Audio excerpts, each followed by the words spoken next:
JRM Video Productions, winners of a regional Emmy Award for live sporting event. JRM Sports welcomes you to the following presentation of President's Athletic Conference Football, produced by JRM Video Productions.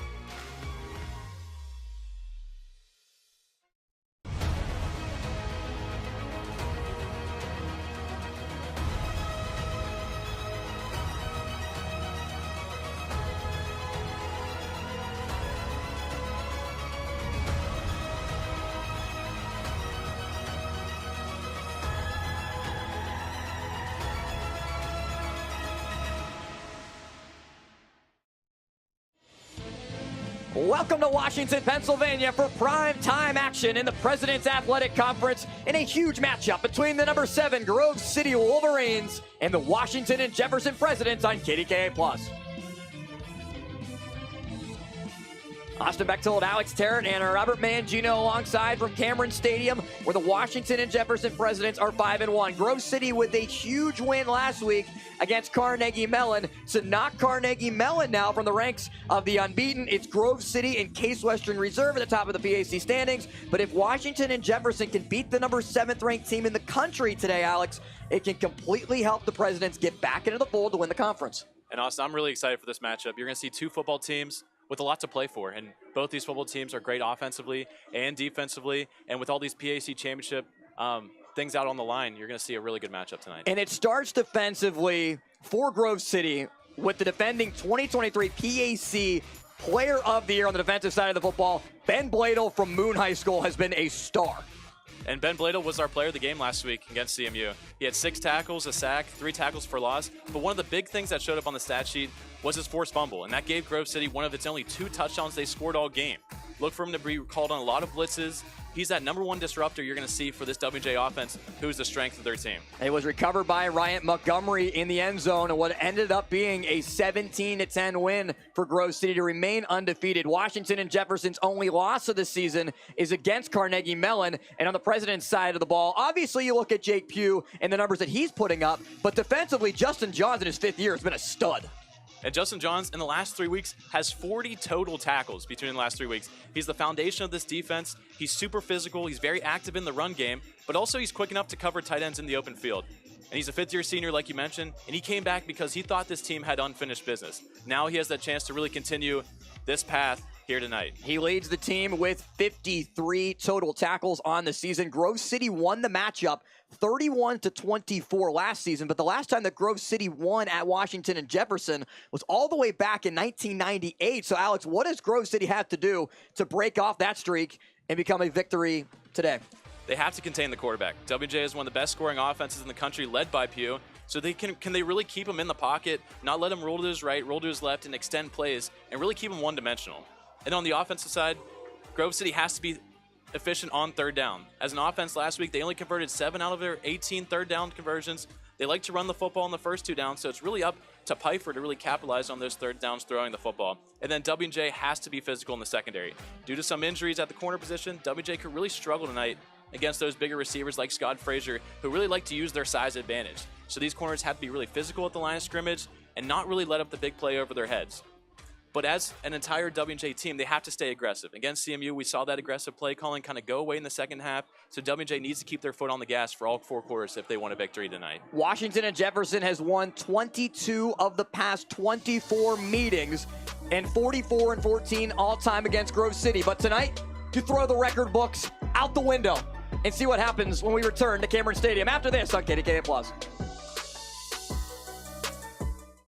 As someone who disrupts plans for a living, I can't say enough about the importance of life insurance. Sometimes you can see the end zone right ahead of you, you can have a clear shot, then bam, it's Cam. A policy from GBU Life can let you focus more on getting out from under what life throws at you and worry less about protecting the life you are working hard to build. You can get a policy with GBU Life that is affordable to you now and build on it for the future with their guaranteed purchase option rider.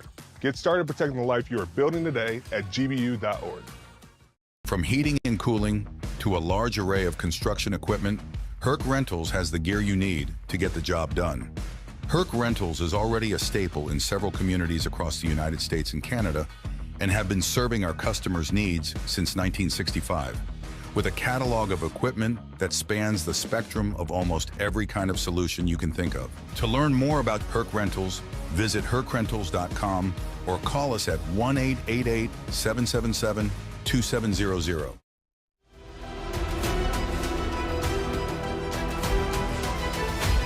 One-handed drive, what a score!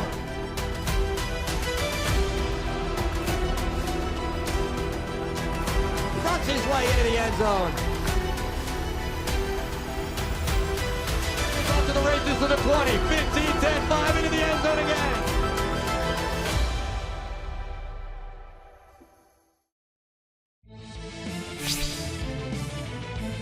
Washington and Jefferson won the toss and deferred to the second half. Grove City will get the football, but first, here's Robert Mangino.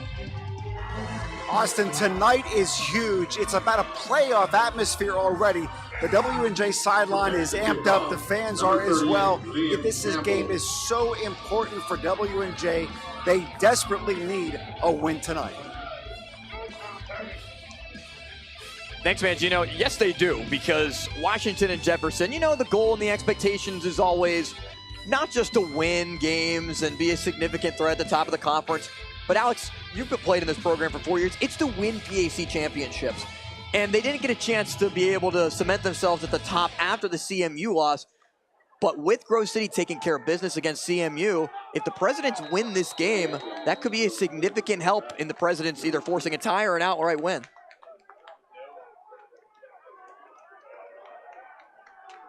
Ricky Hunter will kick it away. And it is returned by Bowden Davidson at the goal line. Davidson running far side is taken down inside the 15. And Austin, you talked about not having a PAC championship, definitely not the goal here. And having a PAC is the only thing that matters in this program. And we start with the Grove City Wolverine offense, the number 7th ranked team in the country. Logan Piper at quarterback, one of the most prolific players in the history of the program. 2nd all-time in Grove City history in passing touchdowns. 3rd all-time in passing yards. Nico Flatty at running back. Keep your eye out for Scott Frazier, as well as Bobby Benton at right guard. He makes his first start at right guard. Typically the backup at left guard switches in a little bit with Nate Brady, but reshuffling of the offensive line with Dalton Ford not starting at left tackle as Piper starts and the pistol and hands off to Flatty with open running room. Flatty bounces it far side, has a lane, gets the edge. Flatty's out of bounds near the 20. And he's pushed out of bounds by Justin Johns, who was our player to watch in the beginning of our broadcast from Franklin Regional High School. 3.5 tackles for loss, 2 sacks on the year, has forced a fumble, a couple pass breakups. But Dawson Dietz is somebody who Andrew DiDonato on the opposite side said is as good as a player I've ever coached against in 9 years. He has 14 tackles for loss and 6 sacks on the Washington and Jefferson defensive line this season, and a captain up front. 2nd down and 2 after the 8-yard gain for Flatty, who gets a second consecutive call and gets spun down in the backfield. Flatty nowhere to go, maybe loses a yard. He's brought down by Tyler Primrose. And also, we talked about in the beginning, right, 3rd down efficiency, and Grove City, they do the same thing, right? They really like to get the football in the hands of Flatty to start the game, and the first 2 downs are usually run plays, and they just take what they can get in the first 2 downs, and then it's up to Piper to see what he can do in 3rd. Actually gained a yard. So Flatty was able with forward progress to make his way up to the 24, to the 23-yard line. 24 to get a first down. There's 2 fullbacks in the formation for Grove City, who once again gives to Flatty, who has the first down and is able to spin his way to the 26. Nico Flatty, 546 yards, 6 touchdowns coming into today. The senior 5'10 running back from West Allegheny High School picks up the first down.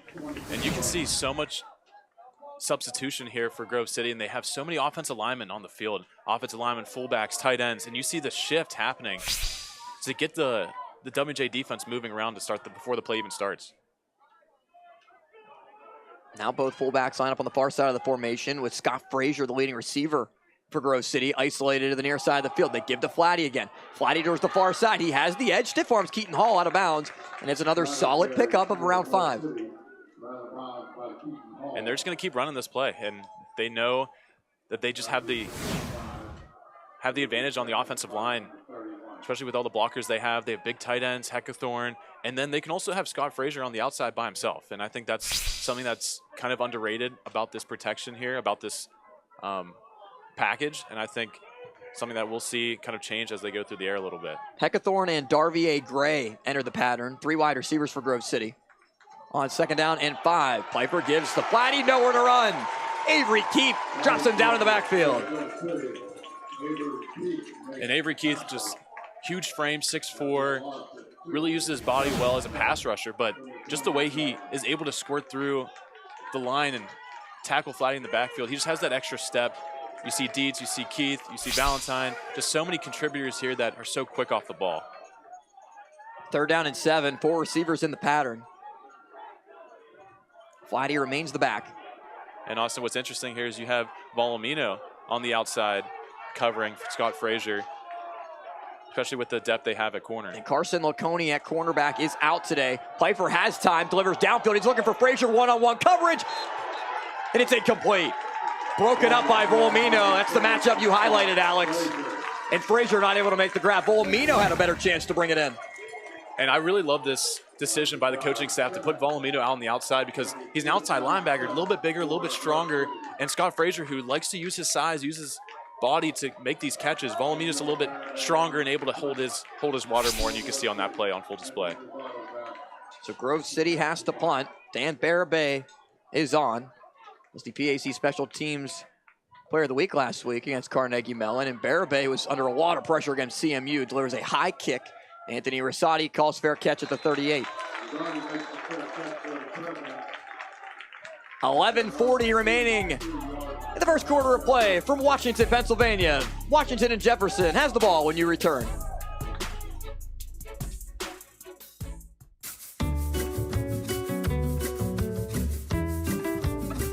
At 2 Men and a Junk Truck, we can remove your things so you have room to dream.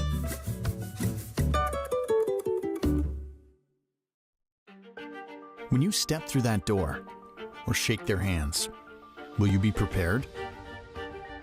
When you stand up for a client or walk into that meeting, will you be ready to prove to them that you deserve to be there? When you come to Washington and Jefferson, you will be.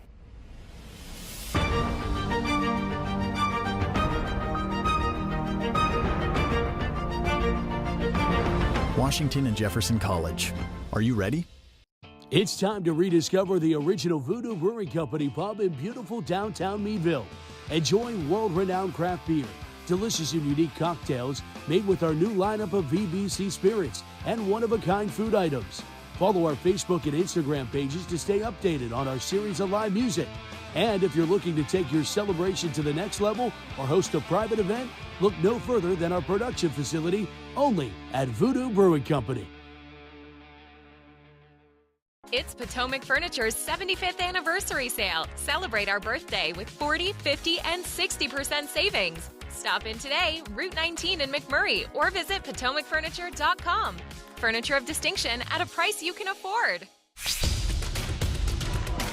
Welcome back high above Cameron Stadium as the Washington and Jefferson offense takes the field for the first time. The senior captain quarterback Jake Pugh from Thomas Jefferson High School leading the offense, which begins in the pistol formation. There's the Washington and Jefferson women's basketball team. Has had a lot of success winning PAC titles for the last year. And that first pass is incomplete, looking for Jacob McCosco to set up 2nd down. Offensively for Washington and Jefferson, John Peduzzi, Anthony Rosati, Jacob McCosco. Those are the guys that you circle on this offense that are the best pass catchers from Jake Pugh. A couple different backs will rotate. Troy Volpatti, Kobe DeRosa, Owen Patricic. Patricic, who actually leads the team in rushing. Zach Cernuto, Ray Holmes from their tight end positions factor in as well, and a veteran offensive line. Pugh in the pistol. Takes the handoff and delivers a pass that's caught. It's Peduzzi. Breaks off one tackle. Peduzzi loses the football, and Grove City picks it up. It's recovered by Caleb Brubaker, running with it with blockers in front of him. Brubaker down the 30, the 25. Cuts back to the middle of the field. Brubaker to the 15. Brubaker still going. Stiff arms a defender all the way down at the 10, and a flag comes in at the end. The first completed pass of the game is a reception by Peduzzi, fumbles it, and Brubaker, the freshman All-American at Salisbury, takes it down inside the red zone. During return, personal foul, face mask, Washington Jefferson number 2. Penalty before tapping to the goal, automatic first down. And Kobe DeRosa is called for a face mask that'll give Grove City even better field position. And before this play was called, Pugh signaled to Peduzzi to do a slip screen, and it caused him to abandon the run play, give it to Peduzzi. And Peduzzi had a lot of room to work with, just not able to hold on the football, and Grove City just being active on defense and doing exactly what they did last week against CMU. And it looked like Jason Minch was the one who forced it out. It's 1st and goal at the 5-yard line for Grove City. Piper in the pistol with Flatty as the back. Frazier, the lone wide receiver, far side of the field. They give to Flatty. Dragged down in the backfield. Aiden Thomas read it well and broke right through the line of scrimmage for a loss. And you have to think about, how does someone like Aiden Thomas, his big frame, able to get through that offensive line that has so much weight on it, and you just see him just, it doesn't look like he was even blocked there. And this gets WJ back into this. You see that huge turnover. Now they're in the red zone, and that's a great tackle for a loss there by Thomas. 3-yard loss, 2nd down and goal at the 8. Daniel Sullivan and Ryan Heckathorn into the formation as wide receivers line up to the near side. Frazier is isolated to the far side. Volumino guards him there. Piper gives to Flatty. Flatty still going towards the goal line. He's close, but down at the 1-yard line. It's interesting to see that Coach DiDonato is not really changing up the offensive schemes and the offensive packages that you see. It's just load up as many guys as you can, blockers up front, give it to Flatty, and just see how many yards you can get. And you just see him fall forward, which is everything you get taught as a running back growing up. And now they're just going back to what they do and loading up the offensive line. Piper lines up under center. DeMary's the back. Tamburino goes in motion. They give to DeMary. He's met once again in the backfield. Pyle moves forward, though. DeMary, close to the goal line, is going to be rolled short again. It'll be 4th and about the length of the football coming up in decision time for the Wolverines. And right now, I think everyone kind of knows the decision here that's coming for Grove City. Because not only if they don't get this, Washington Jefferson's almost heels are in the end zone. And I think this is a win-win either way for Grove City, and they're just going to attack. And I think Piper's going to keep this one. The football is inside the 1. Piper lines up in what looks like a quarterback sneak formation. Pyle moves forward. Piper's in. No signal yet. There it is. Touchdown, Grove City.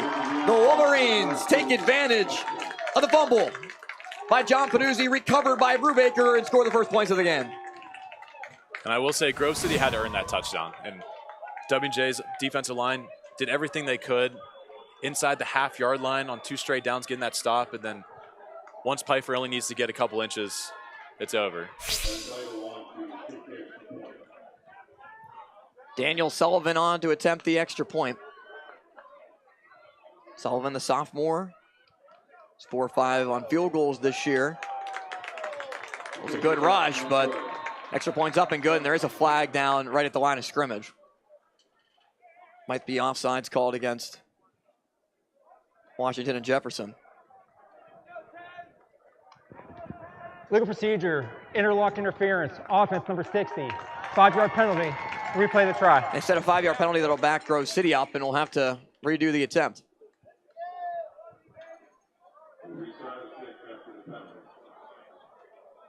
That's the 2nd rushing touchdown of the season for Logan Piper.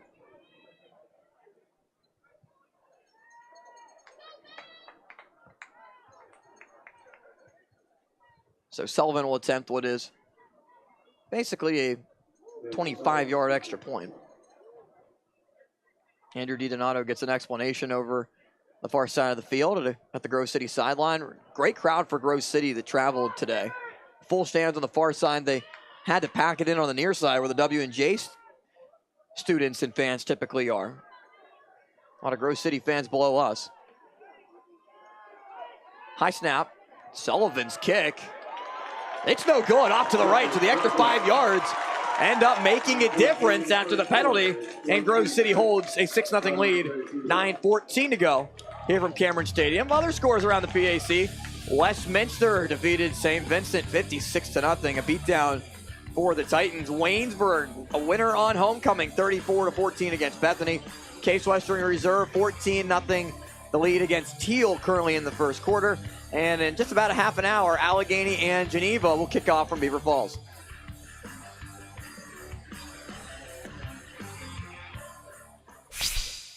And also, you kind of see both teams usually pretty sound offensively, and W&J just first completed pass of the first play from scrimmage for their offense, who doesn't shy away from the scoreboard at all and puts a lot of points up.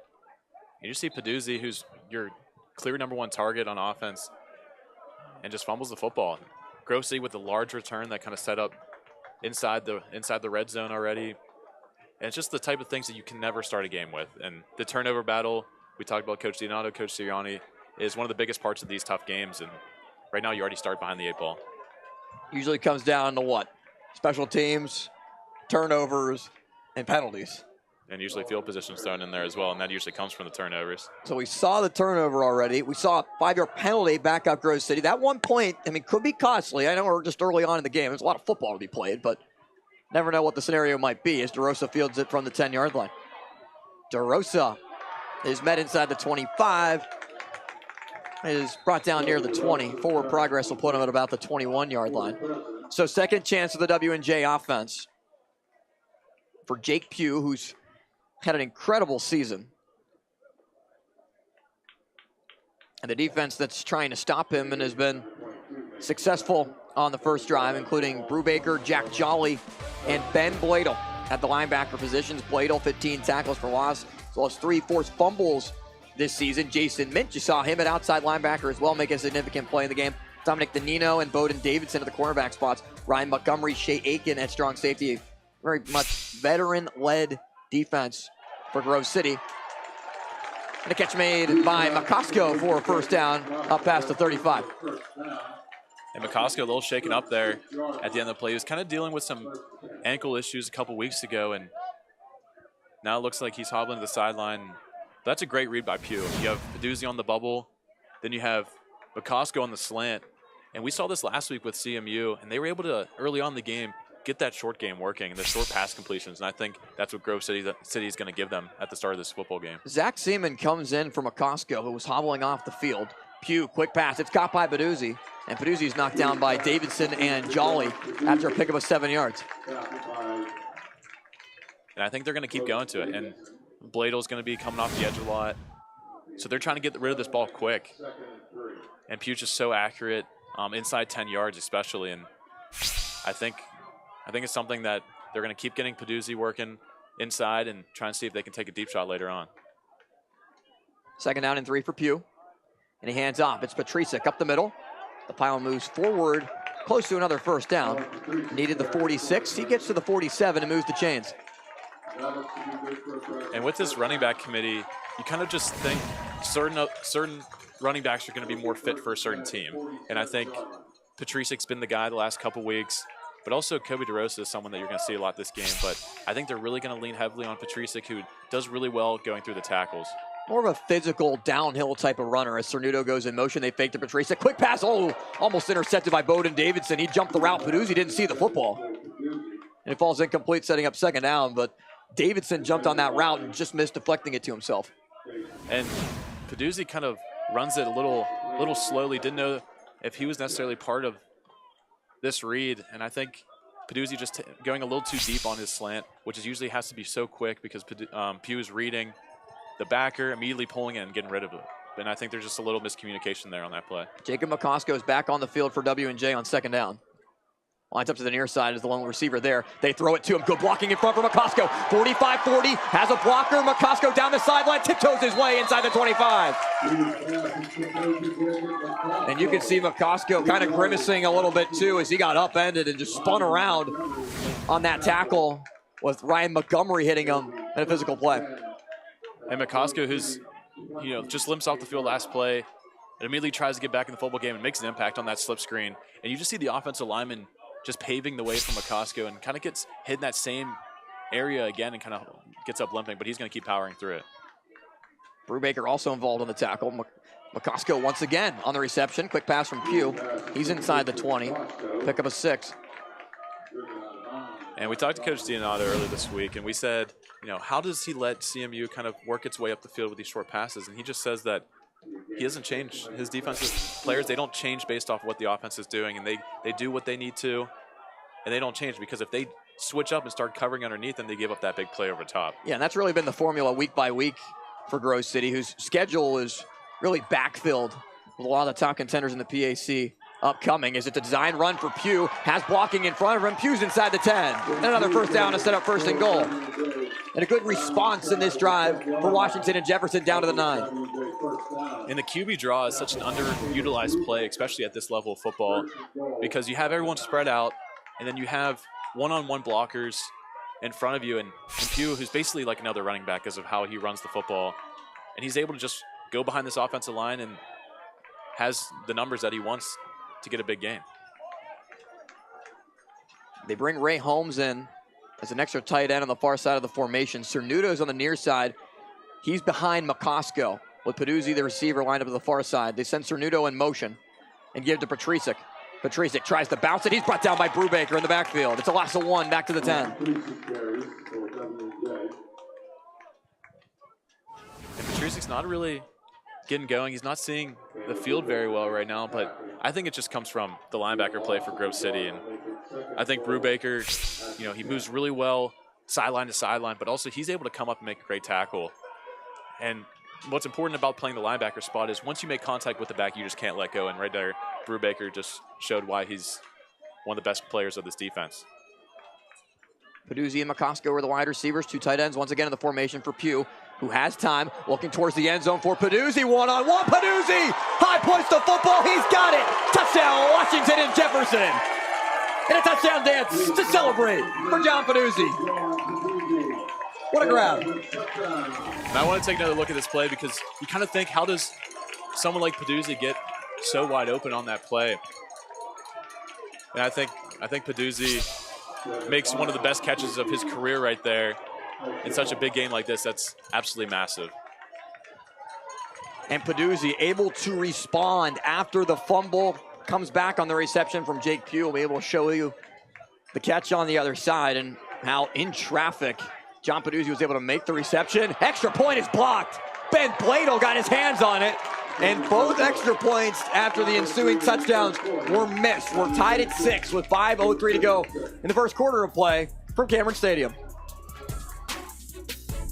Timeout. Media.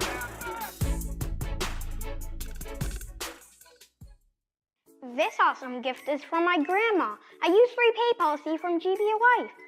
What does it do? It accumulates cash value, helps protect my future insurability, and it may even earn dividends. What's so great about that? My policy will grow with me. Plus, I get access to the GBA Life Youth Leaders Program, scholarships, and more.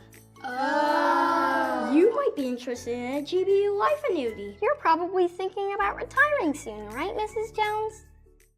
In Pittsburgh, football season is all year round. The Pittsburgh Passion, 3-time national champions. A team of women united by drive, dedication, and heart. It's more than football, it's family. A sisterhood of athletes working together to achieve greatness. Do you have what it takes? The passion, the commitment. This is your chance to be a part of the black and gold. Step out onto the field and join a legacy. The Pittsburgh Passion is waiting for you. Join us for tryouts. For more information, scan the QR code or visit pittsburghpassion.com. If you need insurance, you need an agency that's sharp. The Sharp Insurance Agency is an independent agency and distinguish themselves by providing face-to-face customer service and reviewing coverage to provide the best possible value for their clients. Hi, I'm Mike Sharp. Lean on my years of experience in the Pittsburgh area to find you the best insurance coverage, because when insurance companies compete, you win. The Sharp Insurance Agency. Contact us today to have your personal or business insurance professionally reviewed. 6-6 after a missed extra point from Grove City, a blocked extra point for Washington and Jefferson. And Alex, what a phenomenal catch that was made by John Peduzzi. It all stems from McCosco, who just did an amazing job of clearing out his defender, and Peduzzi was able to spring free there. Ricky Hunter on to kick it away. Line drive kick. It's taken by Davidson at the 5. Bowden Davidson past the 20, 25. He's finally getting tackled past the 30-yard line up towards the 31 as we take another look at the Peduzzi touchdown. And McCosco here's on the outside of your screen, and he's going to run this little this little in route. And the in route causes Peduzzi, who's running this corner, to really get beat his defender all the way on the outside. And once you play it, he just gets free from the little miscommunication there with the corner spot and the safety and make a great catch. It really wasn't a bad play defensively from Jason Minch. I mean, really good effort to try to knock it away from Peduzzi, but used his 6'2", 205 frame against a 6'1" defender. Give to Flatty. Flatty finds a crease and up past the 35 to the 36-yard line in a 5-yard gain. And Flatty a little bit slow to get up after at the end. He's able to get to his feet as Dawson Dietz made the tackle. And Flatty, you know, he's just been that guy. He's gotten a lot of carries already, but you don't see a lot of running backs get interchanged for Grove City, and it just seems like they really like Flatty, what he does offensively, and they just stick with him. Yeah, it's really Flatty and DeMary, the only backs that get the bulk of the carries for Grove City. A couple fullbacks in the formation, but they have not received any carries. Tamburino and Brunette this season. Tamburino's typically in there in almost every play. Flatty on another carry. 2-yard gain, about 3 yards short of a first down. It's an offense that averages 47 points per game, only gives up about 9 points per game, and has outscored opponents 234 to 46 in the season. It's really been a dominant performance from Grove City this season. Last week was the first test, though. Against the CMU team that was 14th in the country, it was a Ben Bladel forced fumble in the end zone that Ryan Montgomery recovered. That was the difference in the game, a 17-10 victory for Grove City to remain undefeated. Now on 3rd and 4, with Piper in the shotgun. Flatty remains the back. Quick pass on a slant. It's caught by Frazier. He boxes out a defender, Keaton Hall. Good enough for a first down and a pick up a 5. And this is a play that Grove City likes to run a lot. They like to have 4 receivers out with all their big body receivers, Scott Frazier, Ryan Heckathorn, and they run 5 yards, turn around, and stop. And then they wait for the football, and then Piper usually gets it to a point that they have to extend a little bit and make sure that they have enough room to run. And it's just a great play for them because of the play style and the personnel that they have on the field. And W&J has been rotating some outside linebackers. Marcus Harrell, Brock Sherman, also are lining up to cover wide receivers in zone coverage as Piper has lots of open running room. He takes off. Piper gets past Justin Johns, picks up a first down into W&J territory. And a good move from Logan Piper in the open field that really made Justin Johns hesitate. And I think, you know, we talked about all the shuffling on the offensive line for Grove City, and you have a lot of guys that are playing different positions, but you just see the blocking, and Piper and Justin Johns has such a tough job trying to cover Piper, who has the entire football field to work with. Ball at the 43-yard line. Everyone bunched in tight other than Frazier, who's lined up near the numbers at the near side. Flatty remains the back for Piper. In the pistol. They give to Flatty.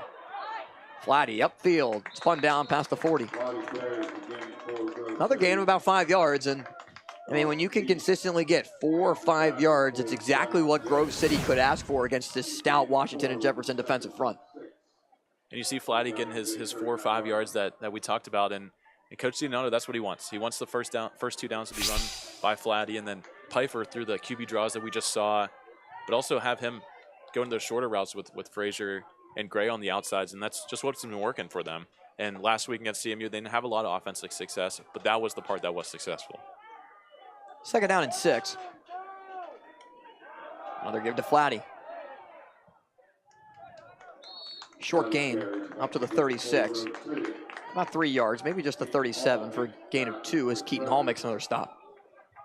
Hall with 38 tackles on the year. One of the main leaders on the Washington and Jefferson defense. And Keaton Hall, you know, we talk a lot about Justin Johns, but Keaton Hall just the same. And at the inside linebacker spot, having 2 guys like that who really disrupt the inside pressure and disrupt the quarterback's timing. And I think that's such an underutilized part of this team is that inside linebacker spot. Under a minute left in the first quarter. A check to the sideline for Grove City before 3rd down and 4. 2 receivers to the near side, 1 on the far side. It's a give to Flatty once again. Flatty with space. Justin Johns tackles him down, but not before it's good enough for another first down and a gain of 5 yards. And that's all about patience from Flatty, who As soon as he gets the football, everyone's kind of bunched up in the middle. He waits, he takes that right side step, and then since everyone's collapsing in on him, those outside bounces are what's open, and I think that's something now with Flatty coming out of the football game for this one play. Ian DeMary comes in. DeMary, 33 rushes on the year, 222 yards. Broke a long 80-yard touchdown in the first game of the year against Geneva. Grove City doesn't need to run a play, and the Wolverines will not. 6-6 as we come to the end of the first quarter of play from Washington, Pennsylvania, and look high above Cameron Stadium.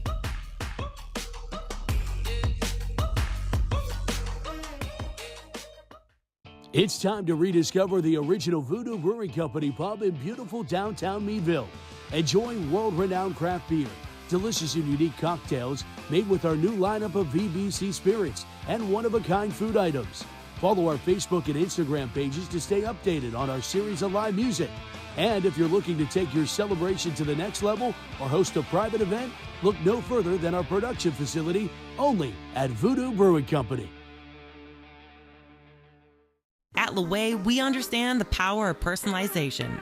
From hats to water bottles, our expert services include screen printing, embroidery, and a variety of promotional items. We also specialize in team sports gear. What truly sets Loewe apart is our dedicated design team, including our talented on-staff graphic designers and exponential customer service. Choose Loewe to make a lasting impression on and off the field.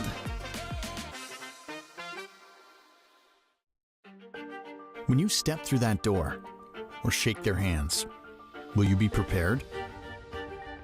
When you stand up for a client or walk into that meeting, will you be ready? Ready to prove to them that you deserve to be there? When you come to Washington and Jefferson, you will be.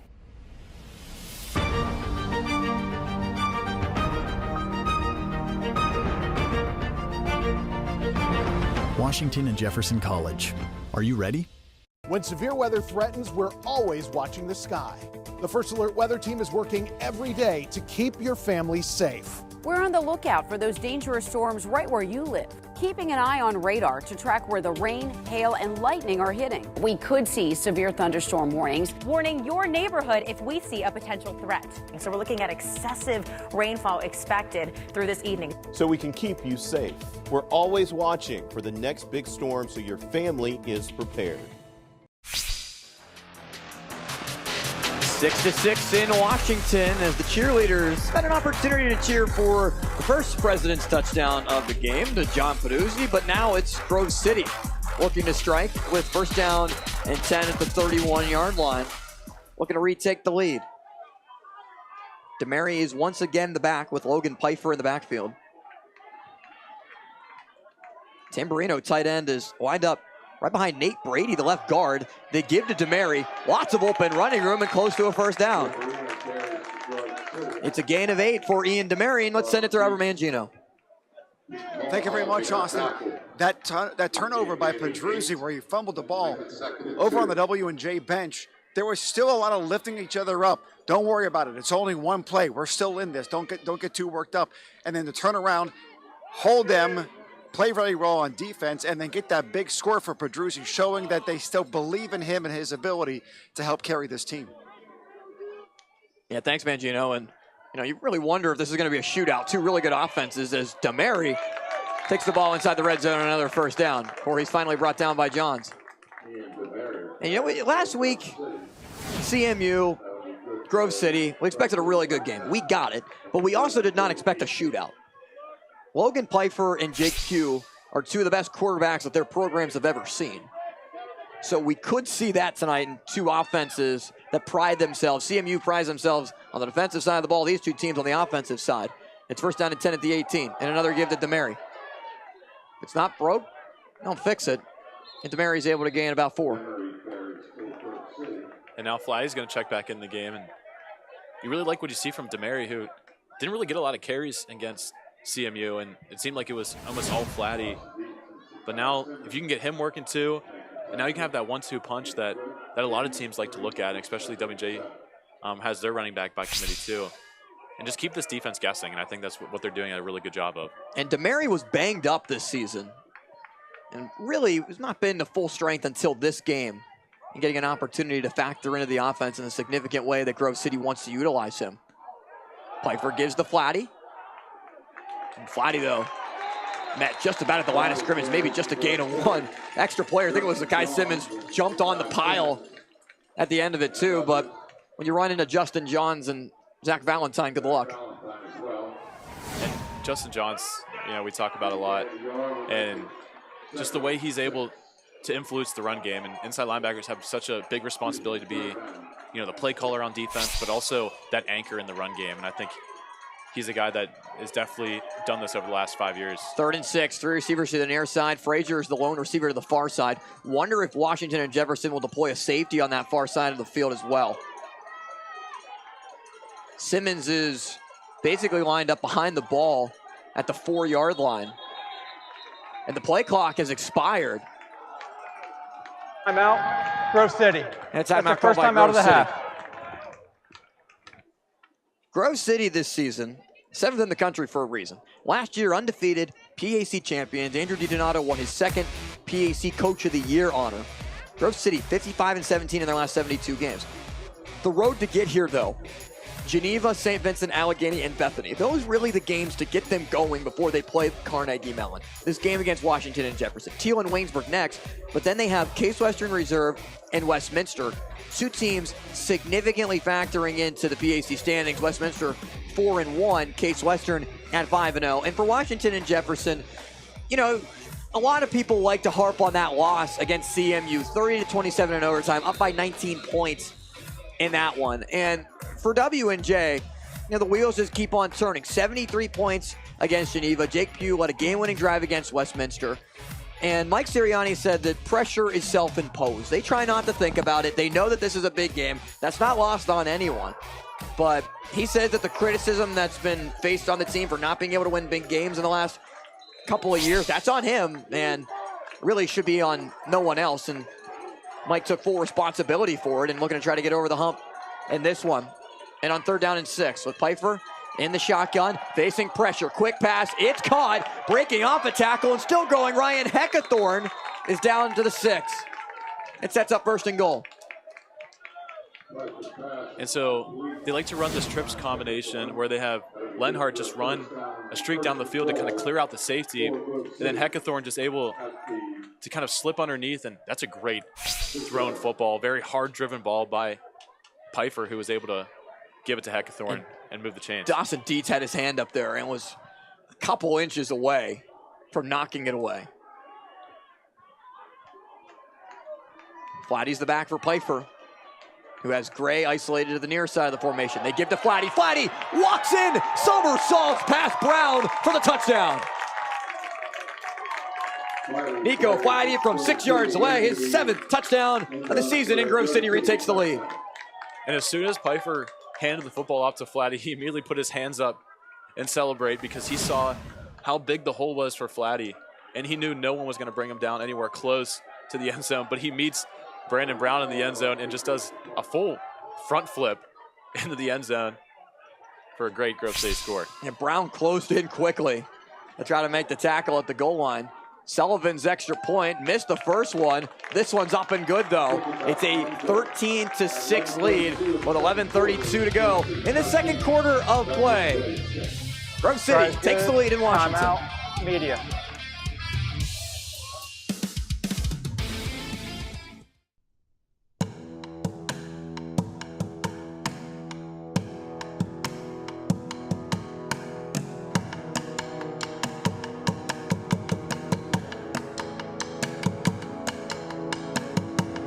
Now is the time.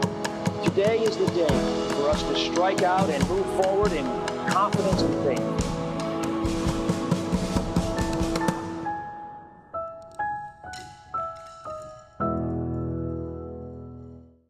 It's Potomac Furniture's 75th anniversary sale. Celebrate our birthday with 40, 50, and 60% savings. Stop in today, Route 19 in McMurray, or visit PotomacFurniture.com. Furniture of distinction at a price you can afford.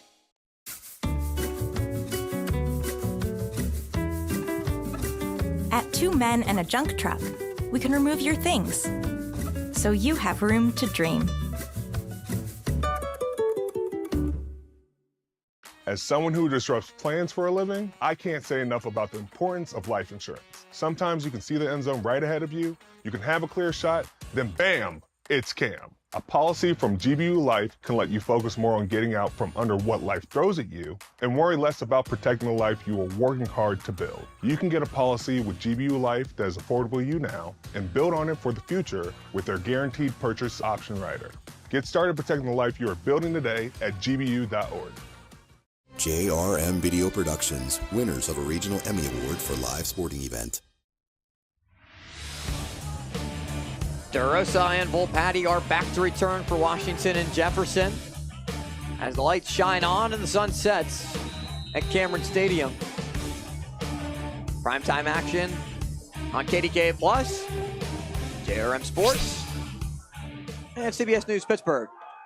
Kicked away by Sullivan. Short kick, won't reach the goal line. Taken by DeRosa inside the 10. DeRosa with a couple blockers in front of him, but runs into a man at the 25-yard line. And that's where Washington and Jefferson will begin the drive. Mike Sirianni's had a lot of success against Grove City. 18-2 overall against the Wolverines. And on the opposite side, Andrew DiDonato, he's only 1-6 against W&J. And obviously those records factor into each other because of the success that Sirianni has had. A Mount Union graduate in 1994, and Sirianni 190-45 overall with a better winning percentage against Dabo Sweeney in his career. Really looking to try to get back over the top for this program to try to claim another PAC championship. Hasn't been done in over 4 years. Three receivers on to the near side of the formation for Jake Pugh. And it's a pitch to Volpatti on a read option play. Brought down right away. Brubaker makes the tackle on the far side of the field, right near the sideline. They get a little speed option here, trying to get to the right side. They think they have the blocking, and Pugh just kind of pitches it to Volpatti, but Brubaker makes that play. And on those speed option plays, Brubaker's assigned to the running back, and he has no responsibility over Pugh unless he fully carries it over the offensive line. But Brubaker just knows his assignment and able to make a great play, which we've said his name a lot today so far. And just a one-on-one play. Brubaker had to make a tackle and did so, or else there was a decent amount of running room for Volpatti. No gain, 2nd and 10. Versati goes in motion to the far side of the formation. Plato might have jumped off sides. It's a free play. Downfield pass caught. Versati makes the reception right at the 35. Good enough for a first down, and the penalty is offsides on Bladel. Offside. Defense, number 5. That penalty is declined. Result of the play is Washington Jefferson, first down. First down, Presidents. And that's exactly what you need to get started. And Bladel just jumping a little too early.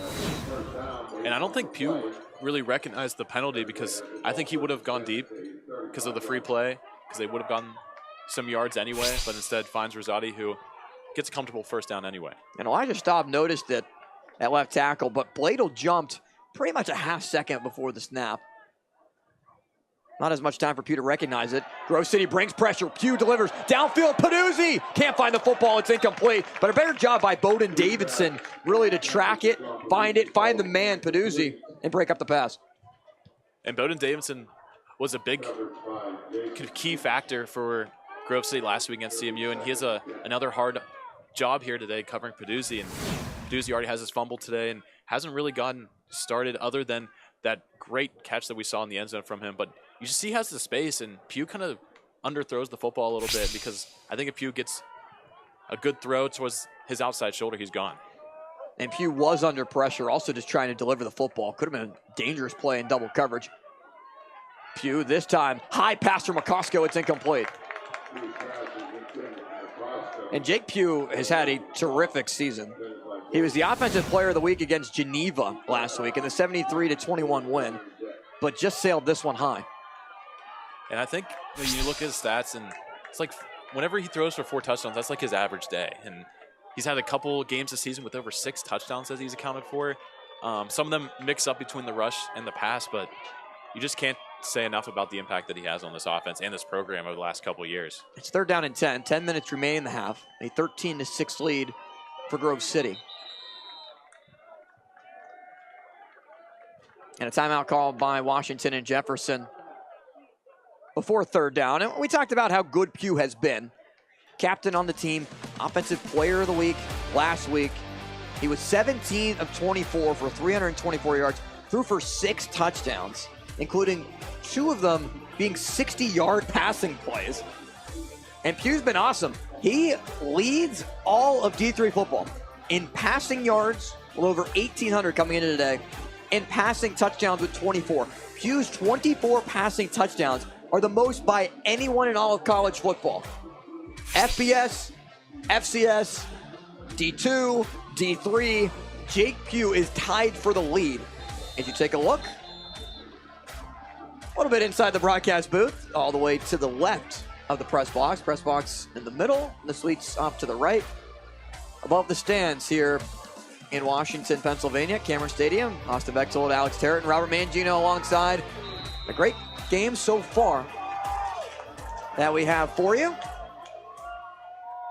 from Washington, with big implications on the line on both sides. Flag comes in before the play. Grove City side of the field cheering, and that's why. A false start called against the Presidents. It'll be 3rd and 15. And with how hard field position is to come by today, and just those penalties, and 3rd and 10 is already tough enough, and then you take that false start, and now you're back to 3rd and 15. Pugh with 2 tight ends in the formation. They send Rosati in motion towards the near side as well. Now goes back to the far side, looking for man coverage. Low snap to Pugh. He has plenty of time to deliver downfield. Needs 15-plus yards. Pugh's trying to escape. He throws downfield for Rosati and just overthrows him. And a lot of pointing downfield from Washington and Jefferson's offensive line, looking for a penalty. Doesn't get it, though. It's 4th down. And you had a couple long developing routes on both sides for McCosco and for Peduzzi. And then just, obviously, the secondary sitting back in their prevent defense, 3rd and 15, don't want to give up anything over their head.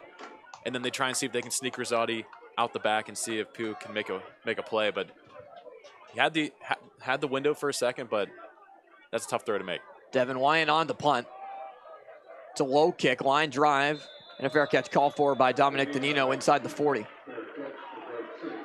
I've had a couple highlight-worthy moments so far in this game. 9:49 left the first half of play, and you can see all of them at JRM Sports on Twitter, X, whatever you want to call it. You'll find the highlights there, as well as on Instagram, YouTube as well. Real-time content and highlights at JRM Sports.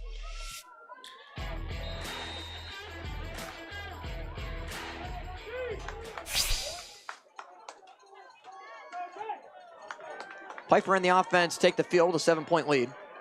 3 receivers in the pattern.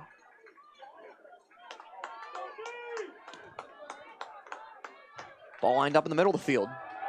And Pfeiffer, with time, wants to take a shot downfield for Heckathorn. Oh, what a grab by Ryan Heckathorn. He squeezes it in between a defender. Washington and Jefferson thinks that the Presidents maybe picked off the football. There's going to be a discussion by 3 different referees. No call yet. And it looks like it will be Grove City football on the Heckathorn reception, and it is. Heckathorn and Johns battling for the football. Just watch the speed of Johns, who has to cover Heckathorn from his inside linebacker spot, turns and runs, catches up to him. It makes a little bit of a decision there to see who had the football, but Heckathorn just that bigger body tight end that's done a great job. At the 32, Flatty bounces to the near side. Flag comes into the formation. 3 flags on the play, and this one's coming back.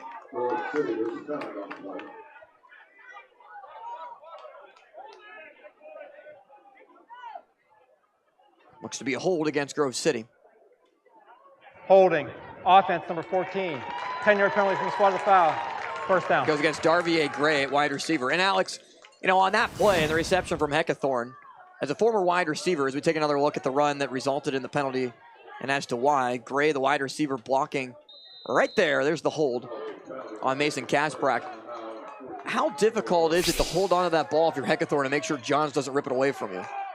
I mean, it also depends on the strength that you have. And as tight ends, they're obviously a little bit stronger than the receivers that are around them. But once you hold that football with 2 hands, you just have to corral it in your body. And you can't have it extended out for long periods of time because then Johns can rip that out. Pfeiffer with time, steps up, delivers downfield towards the end zone for Frazier. Frazier gets dragged down, and flags come in. Angelo Volumino dragged Frazier maybe as soon as Volumino saw that Frazier might have caught it for a touchdown, and maybe a 15-yard penalty better than 6 points. Defense, number 23. 15-yard penalty from the previous spot. Automatic, first down. And I know you see the flag, bad thing, obviously, but Scott Frazier had to step on Volumino. Volumino's done a great job against Frazier during this game, but he thinks that if he doesn't drag him down there, that Frazier has a touchdown. And a lot of times defensive coordinators tell you just to commit the flag, right? Just to commit the pass interference and don't let up the touchdown, because your defense can come back here and still try and salvage it. Yeah, live to fight another day with the ball now at the 21-yard line. Pfeiffer gives the flatty. Goes up the middle between the tackles, and another flag comes in. This one from the backfield. Grove City starts to move back. Holding. Offense, number 49. 10-yard penalty. First down. It goes against the steady fullback, Robert Tamburino. Just see a lot of penalties from both these teams who, they play good football on both sides, but when you have two teams that are playing great football, like sometimes, you have to hold. Sometimes you have to cause pass interference because of how great both sides are. But the false starts, then those pre-snap penalties are things that you can definitely eliminate. Second down at the 30-yard line. We're going to set up a screen. Flatty blown up. Justin Johns read it well. And another tackle for loss for Justin Johns. You have to love the senior leadership, the fifth-year senior leadership that Justin Johns brings, but I mean, you can't deny what he does and just the nose for the football that he has, because on those screen passes, those offensive linemen blow past you, right? Because they're trying to get to the second level. They're trying to get hands on the secondary. But Justin Johns immediately recognizes that and just flies straight to the running back. You don't go towards the quarterback, you go straight to the running back. And I just think that that's something that you can't discount, and that's such a big factor for this WJ defense. It's now second down. And 22. With Pfeiffer under pressure. Keith delivers it. Pfeiffer looking. Heckathorn's open, but just overthrows him. Ryan Heckathorn had a step on Brandon Brown, the strong safety, but Pfeiffer couldn't find him. And now we go back to that Volumino pass interference, which put them at the 20-yard line. And now you see Grove City just trending backwards. And right now you're out of field goal range. I don't think Sullivan has enough leg to get there.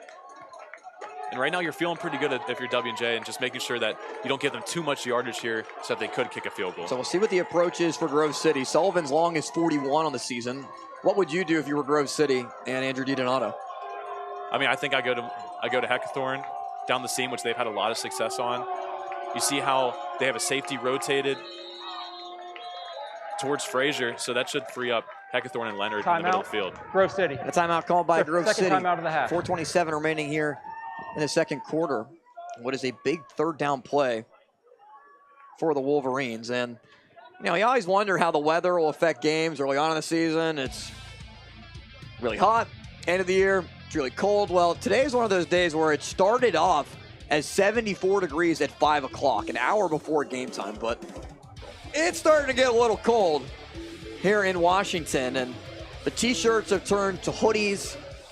It is currently 58 degrees in Washington, and by the end of the game, it will be about 50. So you're talking about a 20-degree drop. And a fired-up Washington and Jefferson fan that does not care. He's got the eye black. He's got the W&J hat. That's real school spirit there, Alex. I mean, you just got to love that type of enthusiasm. And that's someone who has the towel waving, someone that is definitely uplifting this crowd, who we see a lot of Grove City fans here, and someone to keep this WJ fan base up. Third down and 22. Three receivers line up to the near side. It's Gray, Lenhart, and Heckathorn. No Daniel Sullivan in the pattern for Grove City. They line up Frazier on the far side. And I think it's going to be Heckathorn down the seam.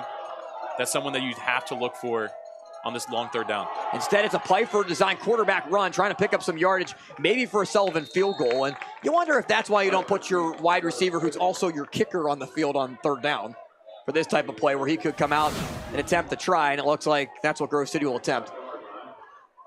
Grove City really likes this quarterback draw. They like the push that they get.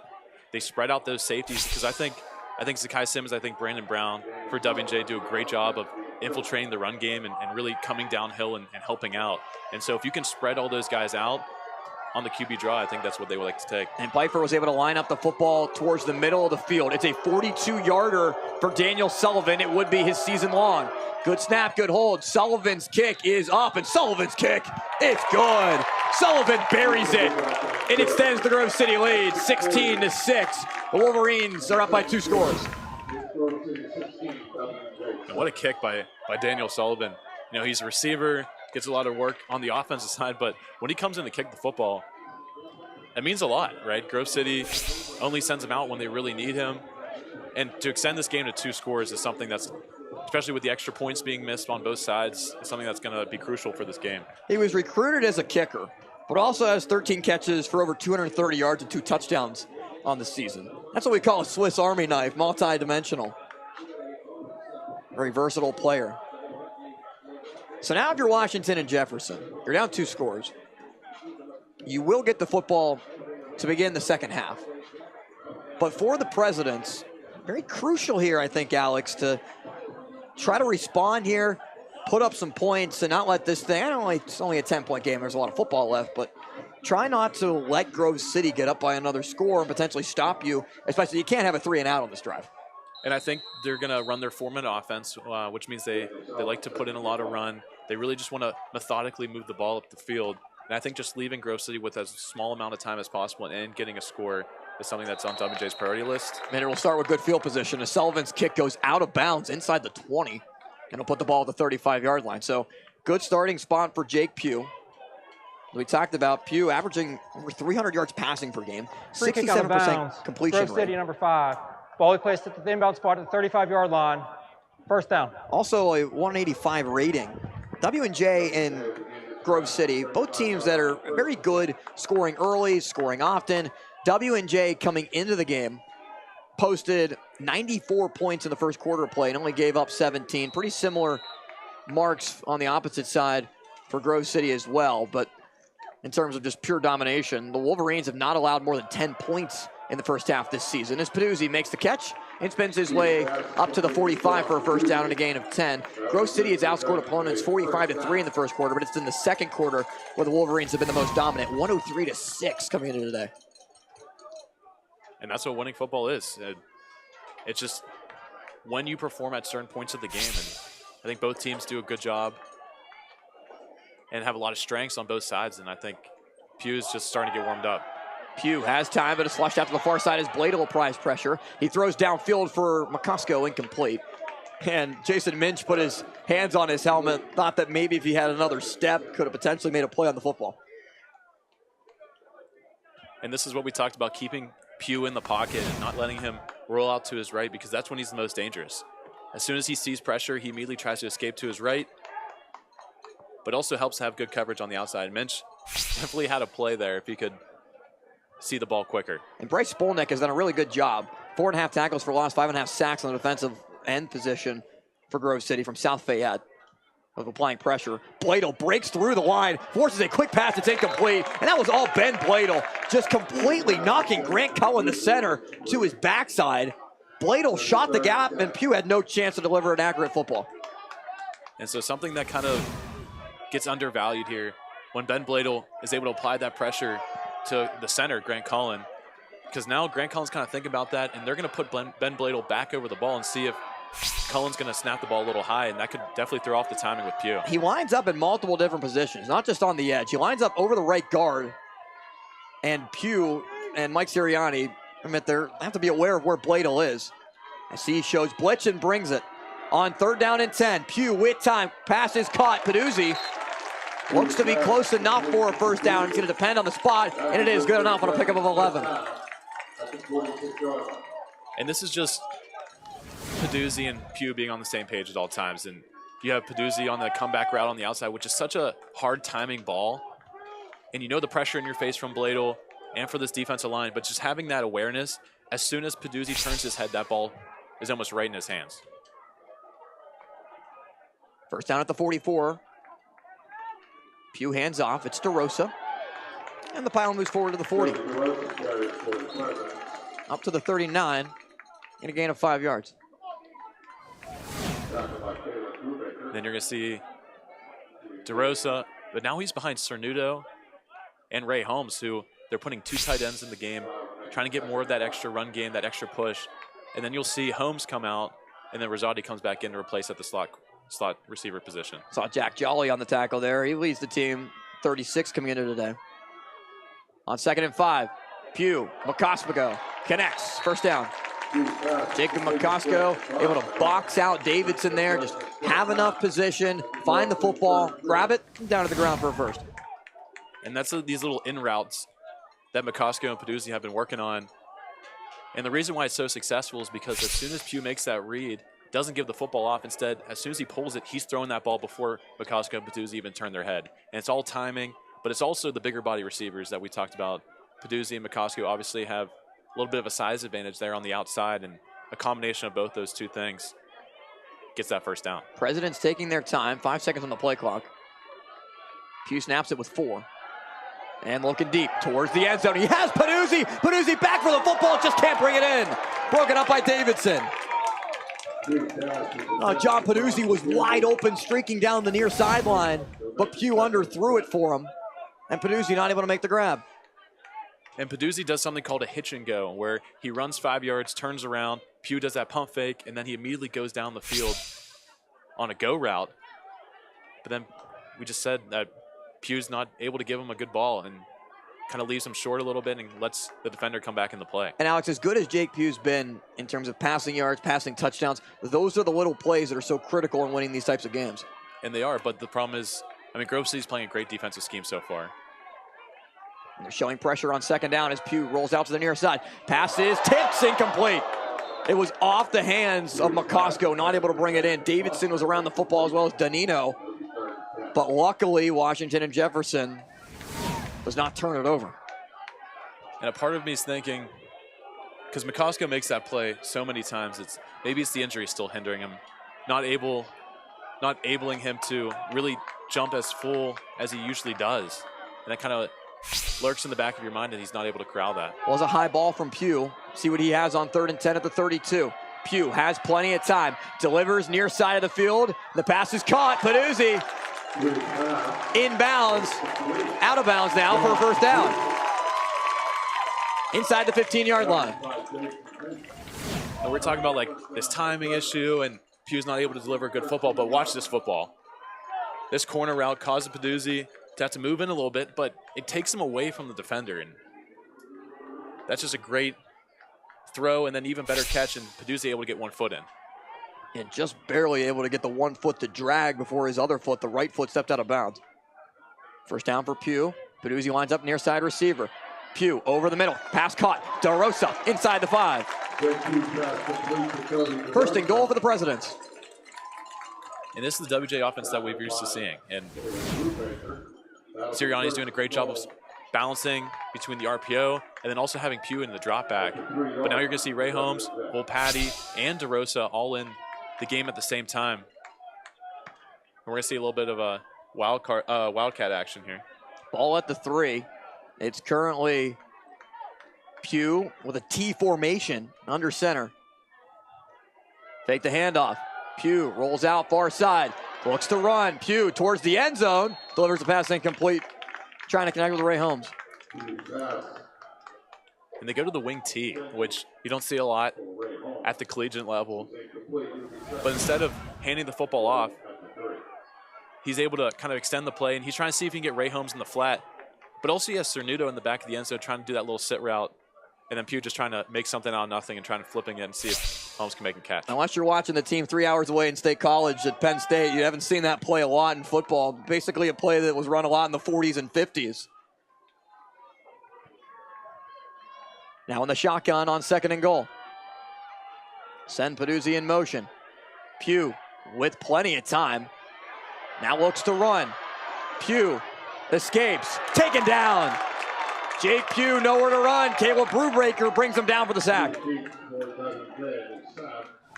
Pugh came up not happy there, was looking for a flag. And this is just great coverage. In the red zone, it's kind of just, can you play man defense? And can you stay on your man as long as you can and let the pass rush get there? And that time, the secondary holds their job, and then Brubaker is able to make the sack. Second sack for Brubaker, and backs the ball up to the 7-yard line. 3rd and goal. Pugh looking to the end zone, one-on-one coverage. McCusko's got it. Touchdown, Washington and Jefferson. Jake Pugh to Jacob McCusko for 6. And with this look, you have McCusko on the outside. And Pugh's thinking all day, fade ball. And then McCusko, we're talking about the injuries that hinder his ability to catch the football.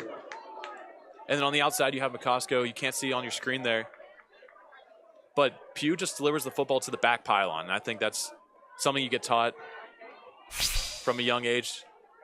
Playing receivers, you got to open your body towards the football, and then McCusko does a great job. Extra point from Wyant's up and good. The 8th touchdown of the season from Jake Pugh to Jacob McCusko. Makes it a 3-point game again at the 2-minute timeout. Back after this to Cameron Stadium. 16-13. Grove City leads Washington and Jefferson. Quiet on set? No way. This is Jake's time to shine. And Ryan's. And our crew. Cameras, check. Drones, check. Checking that shot we just checked? Double check. We ain't got time to chill. We're out here capturing this action. This is when we get to work. To bring you every moment live, no matter what. Broadcasting changes everything. Transform how you experience the game with JRM Video Production. Hey, Mom, where's the dock? It's in the garage. Oh, yeah.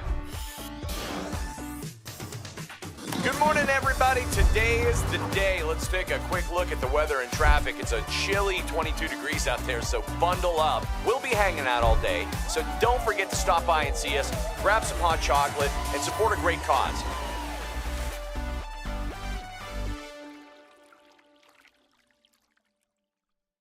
Iron City Ninja Party Zone is for everybody.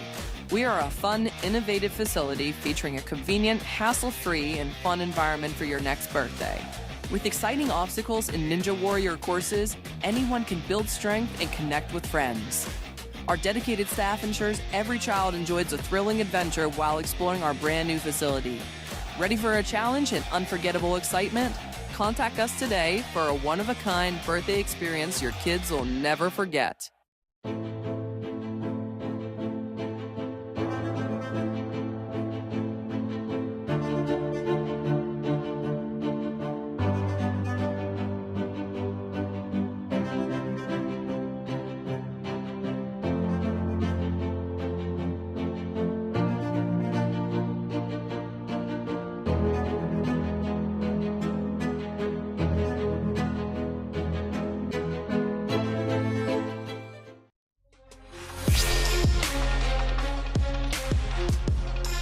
It's a 3-point game in the final 2 minutes of the first half from Washington.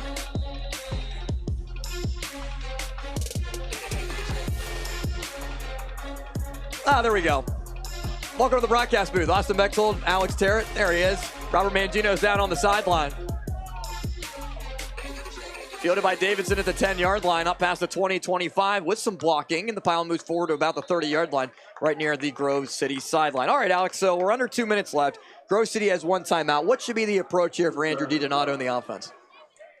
And we talked to Coach DiDonato, and he just always says, he doesn't change based on the factors. And I think he's going to keep running the football with Flatty, and you're going to see Pfeiffer taking off and running a lot. And the QB draw has been something that they've done on third and mediums that have been really successful for them. They spread out. Scott Frazier, someone that hasn't really been targeted a lot. But I think it's going to be Ryan Heckthorn, and they're going to have him work in the middle of the field and try and draw some pass interference calls for this depleted secondary of W&J. Pfeiffer tries to step up. He loses the football. Ball's out. Who's got it? President's jumping around after the forced fumble, but a missed opportunity. Tamburino's on the football. Talking about flipping the football game. If that ball lands in the W&J player's hands, we have new life here in Washington. And Sean Barandino, who, we don't say his name a lot with this stout defensive line, but he's able to get to Pfeiffer, and it's that punch out. And Pfeiffer not able to hold on to it, but luckily Tamburino's there to salvage it. Yeah, Dawson Dietz just missed. Tamburino was actually right next to the football. It was one of the linemen are able to jump on it, which ends up going for a loss of about 4 yards. They give to Flatty, brought down in the backfield. Avery Keith finishes it off, but Zach Valentine had the initial pressure, and the Presidents like to call timeout with 1:07 left and a chance to get the football back. And so this kind of goes back to Washington Jefferson. It's the second time out of the half. Game clock operator, please reset the game clock to 1 minute, 8 seconds. 1 minute, 8 seconds. And this kind of goes back to what we talked about pregame, and it's about staying aggressive. And Coach Sirianni has to use these timeouts. He wants to get the football back, and he has to really try and score even just a field goal to tie this football game up going into the halftime. I think could be monumental to keeping this team upbeat with kind of the struggles they've had with some turnovers early on. And Alex, you talked about just no Scott Frazier really in this game. 1 catch for 4 yards. Heckathorn has 2 receptions for 37. Logan Piper is only 4 of 6 for 38 yards.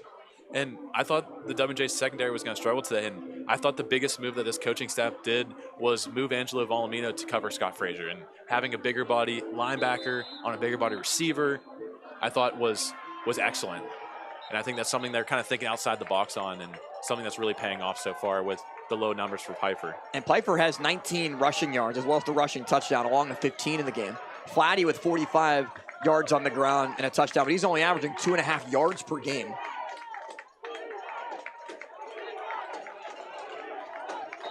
Third and long for Grove City. Washington and Jefferson with 1 timeout remaining. Same with the Wolverines.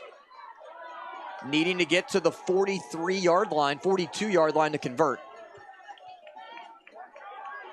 Piper lines up shotgun. Wonder if this might just be a draw. Trying to spread out the formation. And they will hand off. It's Flatty. Flatty still going. And now is getting tackled down right up at the 27-yard line. W&J will call its final timeout. 1:01 left. And the Presidents potentially with some good field position coming up to try to score before the end of the half. And I think the special teams unit is going to be really aggressive here, and I think they're going to try and go for this block punt to kind of save that long drive that they would have to take. And I think Peduzzi's had a great job of getting to the punter and being close, but not really extending to try and get that block, but I think that's going to change here. And Alex, it's really been a tale of 2 cities for these 2 teams, because Grove City, with the 82 passing yards, with 82 rushing yards rather, Washington and Jefferson has only rushed for 12 yards. And Jake Pugh has thrown for 142, Piper only 38. So it really has been the W&J passing attack against the Grove City rushing attack when the 2 offenses are on the field. And that's just their strengths of their team. And Pugh's the strength of this offense, and the rushing game kind of takes a back seat, but it usually shows up when they really need it. And I think in the second half, the running game for W&J is going to have to come up, and Grove City's obviously going to have to throw the ball some more because they're not really getting the push anymore like they did in the first quarter. We'll see if W&J applies pressure to Barabay. It's a punted away, with Rosati back at the 32 to receive the punt. See if the edges can apply it. Barabay is able to get it away, and there is a flag thrown. Fair catch called for by Rosati at the 39. We'll see what the penalty might be.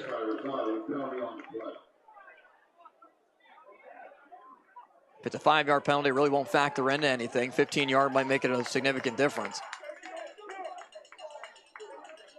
Grove City's already moving back. That's if it's on Washington and Jefferson, but holding. Kicking team number 97. That penalty being forced from the end of the kick. Washington Jefferson's ball, 1st and 10. There's not a lot of times when you see a big rush like that and it's called on the offense, but that time, Grove City guilty of the hold that'll put the ball right near midfield. And I highlighted John Peduzzi at the beginning because he's in his 4-point stance and they're just sending him. But you just see him just get thrown around his neck. And that's clearly a hold because I think Peduzzi would have gotten there if not for the hold. Yeah, Joseph Samelka just ripped down the rusher and puts the ball right at midfield for the Presidents. A field goal away from tying the game in the final 56 seconds of the half.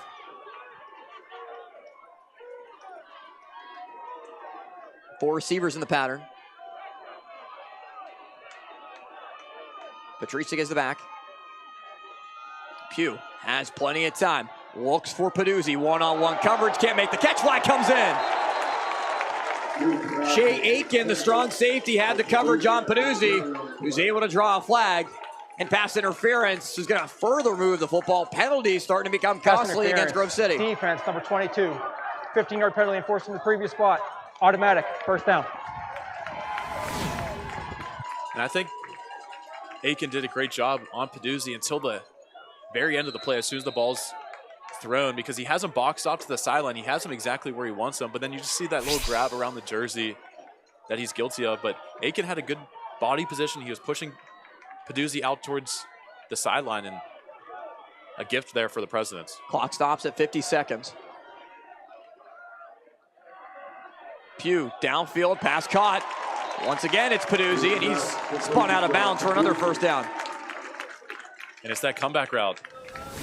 The corners for Grove City are playing very far back, and they're just kind of letting this pitch and catch happen just so Peduzzi doesn't go and get separation and make the big splash play. But Pugh was going to keep taking these underneath throws. McCosco, same thing on the other side.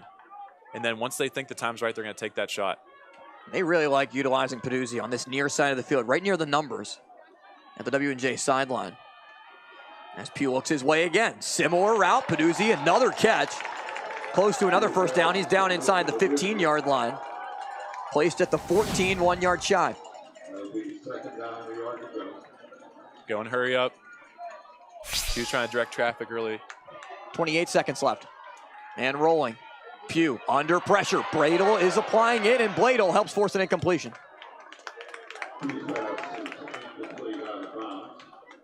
Might see John Peduzzi with 10-plus targets in this game. Closing in on that in the half. Got 21 seconds, don't have any timeouts, so going over the middle of the field on second down is still an option. Try and get that first down and see if you can kind of squeeze out 3 or 4 more plays here. But I think they're going to keep going to the end zone here. And I think they like their matchups on the outside. Peduzzi and McCosco with 2 big touchdown catches already. 8 catches for 78 yards and a touchdown for Peduzzi. Shotgun for Pugh. With time, looks for McCosco in the end zone. One-on-one, McCosco's got it! Jumps up, high point the football. Second touchdown of the day for Jacob McCosco. Presidents take the lead. In the red zone, Grove City really likes to play man. But that just leaves McCosco one-on-one on the outside to just do his thing. And we just saw this early in the quarter. But McCosco just high-pointing the football, and that's something that you can't discount, the size, but also the way he jumps up and meets that football at its highest point. It's just really hard to stop here as a Grove City defender. Great shot there on our drone camera. 19-16, Devin Wyatt's extra point. Up and good, makes it 20-16. And Washington and Jefferson takes advantage of the good field position, takes advantage of a couple of penalties. And it was Jake Pugh to John Peduzzi, which set up the touchdown strike to McCosco. Now with 9 on the season, the junior from Peters Township. Let me take another look. And so here you just have McCosco who starts stemming up the field, but then he breaks towards the pylon. And Pugh's spot, he's throwing this football is right back there. And if you play it, you just see him just deliver that football right on time. It's 1, 2, 3, catch and throw. McCosco using his body and able to come down. Beautiful thrown ball, beautiful catch. Presidents up 4. McCosco's had a great day himself. 6 catches, 79 yards, and the 2 touchdowns. Kasprak and Peduzzi combining for a really solid day so far. 150 yards receiving. Other than those 2 receivers, Rosati and Kobe DeRosa have combined for 2 catches for 20 yards. It's been McCosco and Peduzzi. It's been terrific in the receiving game, and a fair catch called for by Davidson at the 11. So 16 seconds left for Grove City. Wolverines do have 1 timeout left, and this might just be a running play, see what you get, and maybe take it to the locker room. If you're the Wolverines, have to be a little bit stunned by what's happened. That's 2 unanswered touchdowns by Washington and Jefferson. But also, it could have been a lot worse. And when Barandino had popped the football out of Pfeiffer's hands, that could have been even more catastrophic, because you think that they would have scored a lot quicker, but W&J able to respond. and do what they usually do, and that's put up points. So see what Grove City elects to do here. As Flatty is the back. 2 receivers to the near side of the formation. Frazier's on the far side. Ball to 25. And Pfeiffer looks to take a shot. Delivering downfield for Gray, incomplete. And the 14s matching up against each other. Gray and Kasprak. It's second down with 11 seconds to go.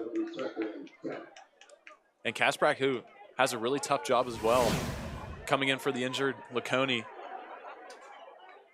And I think Grove City, what they want to do is just see what they can get with their bigger receivers. And they have Gray, who's kind of their speedster of the position group. Been someone that has kind of jumped on the scene in the last couple weeks for this offense, and I think they're trying to get him started. And Darvier Gray from Buffalo, New York has really emerged, a junior 6-foot wide receiver, 4 catches, 78 yards, and a touchdown so far this year. Wasn't even in the second string with the wide receiver lineup for Grove City to start the year. He's really come on in practice and has done a nice job as Pfeiffer delivers downfield for Frazier, incomplete. Was almost intercepted by Volumino. Third down with 6 seconds to go. So 2 deep shots from Grove City there. One testing the near side, one to the far side. Both fall incomplete, and maybe it's just trying to set up a couple things, why not, where maybe is as good of a punt with W&J having no timeouts left if the ball's intercepted, or if it's incomplete, just live to fight another day, might do the exact same thing, or Pfeiffer instead this time will just take a knee and we'll take it to the locker room. 20-16, Washington and Jefferson is out in front at the half against the number 7 ranked team in the country, the Grove City Wolverines, undefeated at 5-0 and 5-0 in the PAC. Go to the locker room trailing by 4 points. And that's a happy fella as the weather starts to get a little bit colder. We're going to get to Christmas very soon in the Abominable Snowman. Robert Mangino is down on the sidelines with Mike Sirianni as the president. 2 touchdowns back-to-back to give W&J a 4-point lead. Here's Mangino with the coach. A few minutes ago, you were down by 10. Now you're up by 4. What does that have an impact on you at halftime? I mean, obviously we like to be winning, and the more points you're going to score, you got a better chance you have to win. So we'll take it. But we were in this position 3 weeks ago. I was talking to you 3 weeks ago, and I wasn't talking to you at the end of the game. So I'd love to talk to you at the end of the game this week. And we got our hands full. They're really good, and we know that. I'm sure they're going to adjust. We got to adjust a little bit too to counter whatever they might do. Thank you very much, Coach. Thank Best you. of luck to you.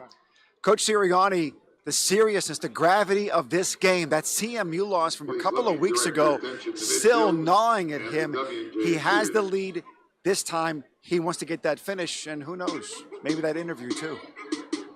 I'm sure he'd like that, Mangino. Thank you very much. That was the case a couple weeks ago. Washington and Jefferson was out in front against CMU, not able to finish the job, losing it in overtime. Presidents once again with the lead, 20-16, leading Grove City. We'll see what happens in the second half. Should be a fun one. Stay with us on KDKA+.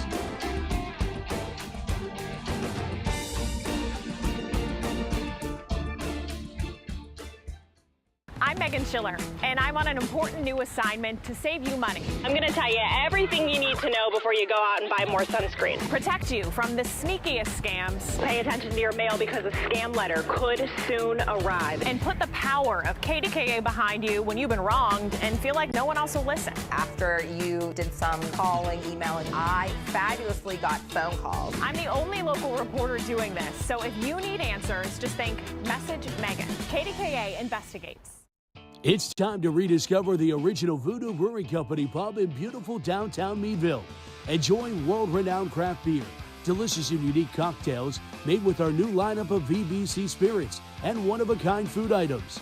Follow our Facebook and Instagram pages to stay updated on our series of live music.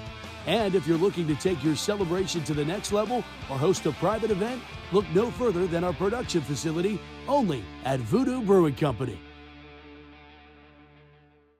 Trout Plumbing is a registered and insured master plumber that services the South Hills. They offer a variety of services, including camera inspection and dye testing. Trout Plumbing also offers a veteran and senior citizen discount. When in doubt, call the Trout at 412-983-8106. At Laway, we understand the power of personalization.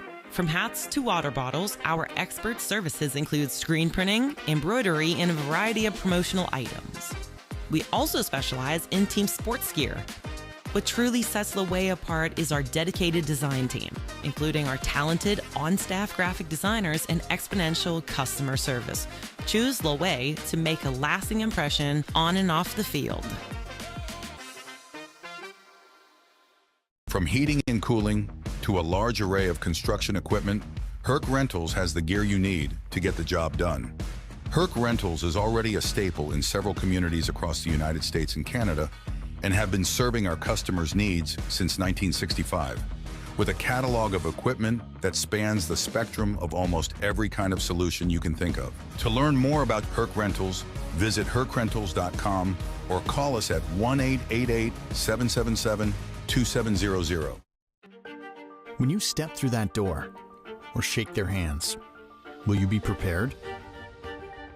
When you stand up for a client or walk into that meeting, will you be ready to prove to them that you deserve to be there? When you come to Washington and Jefferson, you will be.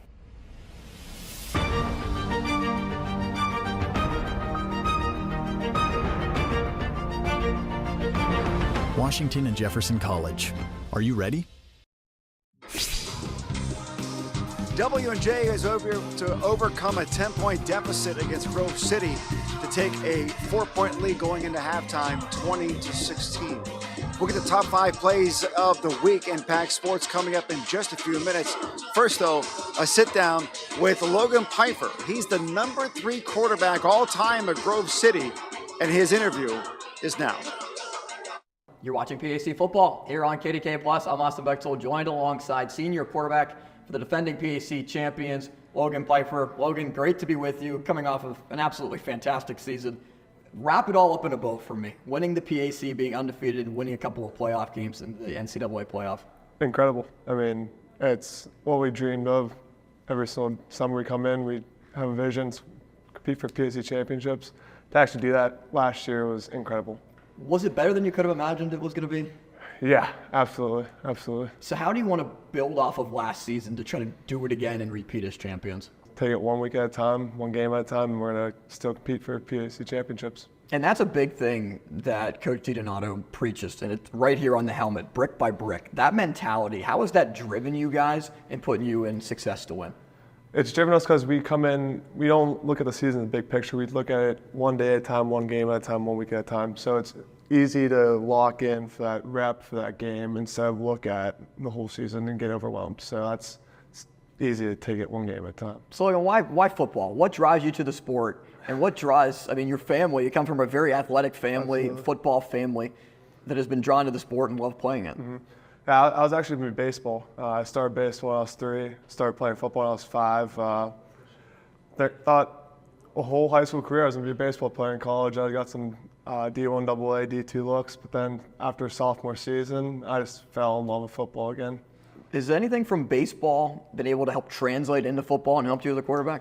Absolutely. Baseball is the only sport you can go 3 for 10 and be a Hall of Famer. Yeah. So, and then that positive next play outlooks definitely helps. It's hard to pick a favorite memory, I'm sure, so far, but what has been one of them or even 2 of them that you can highlight? I'd say top 2. Number 2 being throwing the touchdown pass against Susquehanna.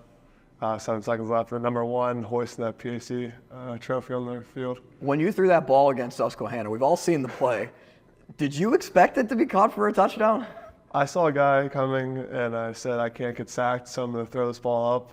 And, yeah, it was a great play, great overall catch by Ryan Lenhart. But I'll say I expect it to be caught, yeah. Talking to Grove City quarterback Logan Pfeiffer. So, Logan, going into this season, a lot of guys back. How important is that for Grove City, and how do you want to continue to show some of the newer guys that are into the program, whether it be transfers or freshmen, what the culture is like at Grove City? It's huge for us because coming into the season, we have the biggest rush we've ever had.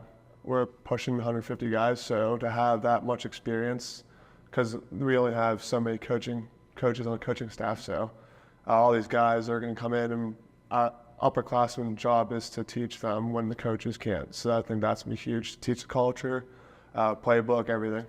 Other than brick by brick, how would you define the Grove City culture? Good to great each rep, want to know each week. You and Coach DiDonato have a great relationship that's been going on since, I think you said, 7 years old. Yep. How has that relationship continued to mold and blend and gotten you to this point? Went from chewing sour straws on the bus rides to away games to now I'm sitting in his office every 2-3 times a week, talking over film, talking over faith, talking over academics. So it's definitely grown, and it's definitely been awesome. What's something about Grove City that you don't think people know that you want them to know? The community is so involved. I mean, you go to our night game, there's 7,000, 8,000 people there, white out, sold out crowd. The hills are all filled, which is crazy for a D3, but the community is definitely there for you. Especially when I ask you about the homecoming game. I've heard so much about it, and I'm very excited to be able to experience it this year. Yeah. Where streets are blocked off, there's a parade, the stands are completely packed, standing room only. What is that environment like to play in? I don't get nervous a lot, but those types of games are still ones I get nervous for. But unfortunately, I never get to see the parade because I'm down there early stretching, getting ready for the game. But I've seen videos, I watch it online. It's awesome. The amount of alumni that come back still support the program is insane. So what are you most looking forward to academically, athletically in your senior season? And also, what do you plan to do once you graduate from Grove City? Academically, I'm just going to keep it one class at a time. Try not to overwhelm myself. I know everyone thinks you slack off, but I think this is where I had to finish strong for my senior year. Athletically, just try to build off last year. It's a great season last year. We were like a 15-0 though, not 11-1. Right. And I mean, I don't know if I'll be able to give up the game right away. I definitely want to get into coaching, but we'll see where job lies and everything else. What position would you like to coach? Quarterback? Quarterback or OC, definitely. So Logan, everybody has a support system, people who have backed them throughout the years, family, friends, support staff. What do you like to say to them going into your senior year and the support that they've given you along the way? Thank you. Just an understatement. I mean, I don't even have the amount of words to say, but thank you for everything. I mean, they've been there day one. My parents have sacrificed so much for me. It's a big reason why I chose Grove City, so they can come watch every single game. I think they deserve it. One final thing for you, Logan. Everybody's going to be coming for you guys as the defending champions. I mean, you know that. That's no surprise. What do you plan to do mentality-wise, physicality-wise to try to combat that and be able to stay on top? I think we're going to just have to be able to get up. I know we're going to take punches here and there every once in a while. I mean, there's some really good teams this conference, so we got to be able to get back up and fight. Logan Piper, quarterback for Grove City College, the defending PAC champions. Really appreciate your time here on KDKA+. 3, 2. Austin Bechtold and the interview. Coming up now, the top 5 plays from the pack last week.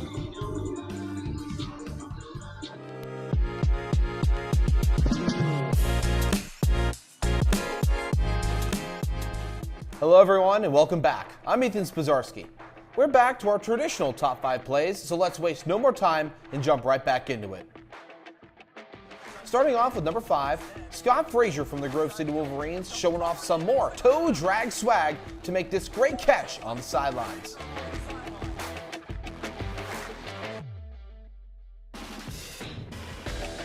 For the number 4 play, we head to Washington, PA, where Jake Pugh and John Peduzzi's connection is very much alive as they hit this 62-yard touchdown down the sidelines. Here at number 3, we have Pugh and McCosco back at it, as this time Pugh throws off by his back foot and finds a spinning McCosco to get the aerial catch and get inside the 5-yard line. The number 2 play this week is Tanner Pfeiffer, and he throws a dime pass to Darverier Gray, who makes up the diving grab to help set up Grove City for their score.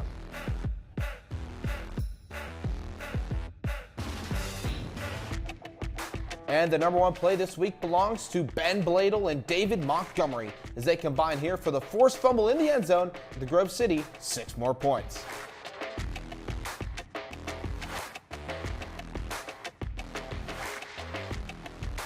Well, that wraps up this week's top 5 plays. Huge shout out to Washington and Jefferson and Grove City for supplying all the plays this week. For myself, Ethan Spazarski, I say so long from Waynesburg. We'll see you again next week.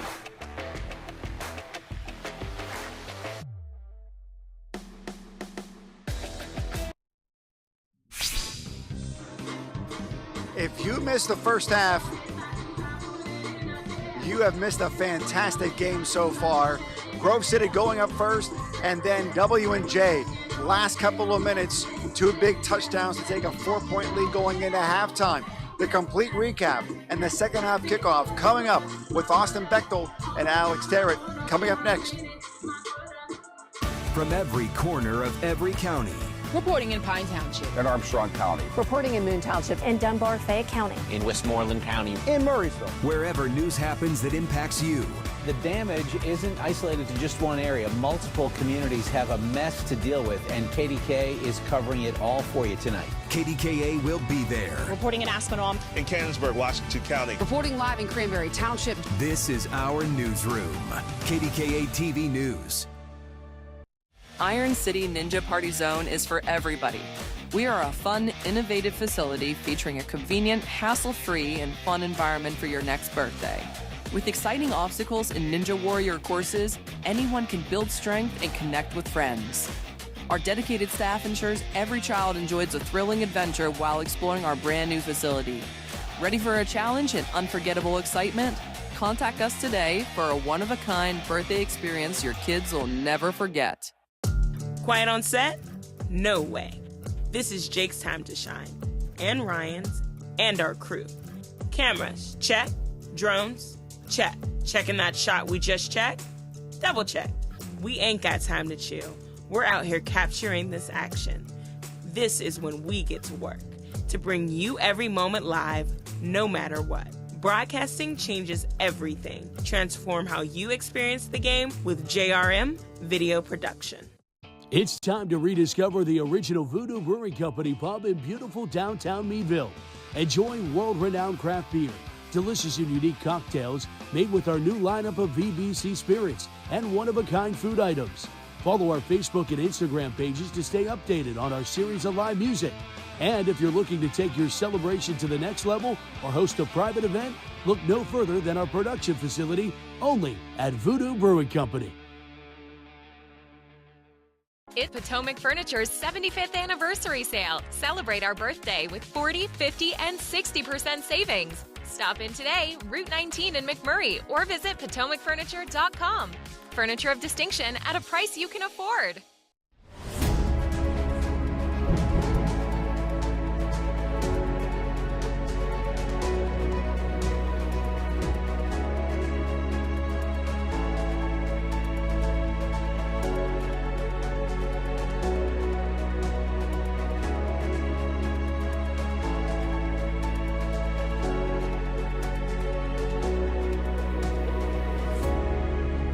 To learn more, visit gcc.edu.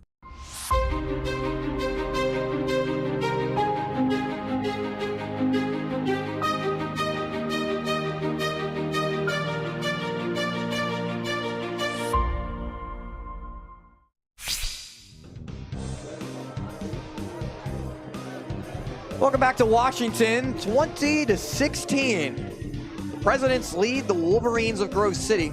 7th-ranked team in the country at the break. Alex is a similar position that Washington and Jefferson was in against Carnegie Mellon just a couple of weeks ago. Presidents were not able to finish off the job. Up by 19 points.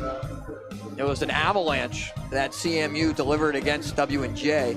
And into overtime, game-winning touchdown by Reese Kolke, 3rd touchdown of the game for Kolke. But instead, this time, you thought maybe W&J is going to try to change it up a little bit, do something different. It started off with that fumble by Peduzzi that was recovered by Brubaker, taken for great field position. Grove City was able to respond, but other than that, it's been a game that Washington and Jefferson has played very well, and Grove City still leaving a little bit left to be desired. And I think it comes from the red zone, and both teams are 100% in the red zone, and you can see with the Peduzzi catch, you see with the dance there by Peduzzi, but it's just been a lot of offense so far. And Flatty, who's done a great job on the ground, and they've really fed him in the run game. And Pfeiffer really hasn't done a lot through the air. And Pugh through the air has been a little bit different story. Has 177 yards throughout the air.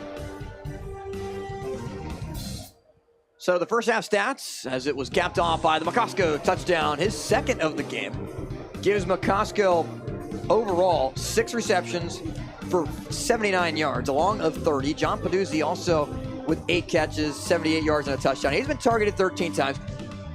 McCosco has been targeted 10 times. Only 3 other targets to the other eligibles combined from Jake Pugh's 27 total attempts for 177 yards and 3 touchdowns. 189 total yards for Washington and Jefferson, leading in most statistical categories. Do see that 1 turnover. The one thing that you can't say about Grove City, especially, has been taking care of the football. They've taken care of opportunities that have been presented to them. But Grove City has not been very aggressive in this game. Logan Piper is only 4 of 8 for 38 total yards. He's also been sacked once. It's the first time that Logan Piper has been sacked in a game this season when Sean Berardino brought him down in the first half. That 50 penalty yards also has been costly against the Wolverines. And WJ's been playing pretty clean, and a lot of those penalty yards came from that one pass interference by Angelo Volumino, which caused Grove City to then kind of spiral backwards and kind of lose that field position that they had originally. But like, we see Grove City's not playing their great football that we're used to, and so there's a lot to be desired there for the Wolverines. The second half kickoff is next. Washington and Jefferson will get the football. We're going to double up Grove City when you return to Cameron Stadium. It's more than a move. It's a new job for her, a new baseball team for him, and for Badger, it's a new yard with more room to roam. It's more than a move, and we're more than a truck.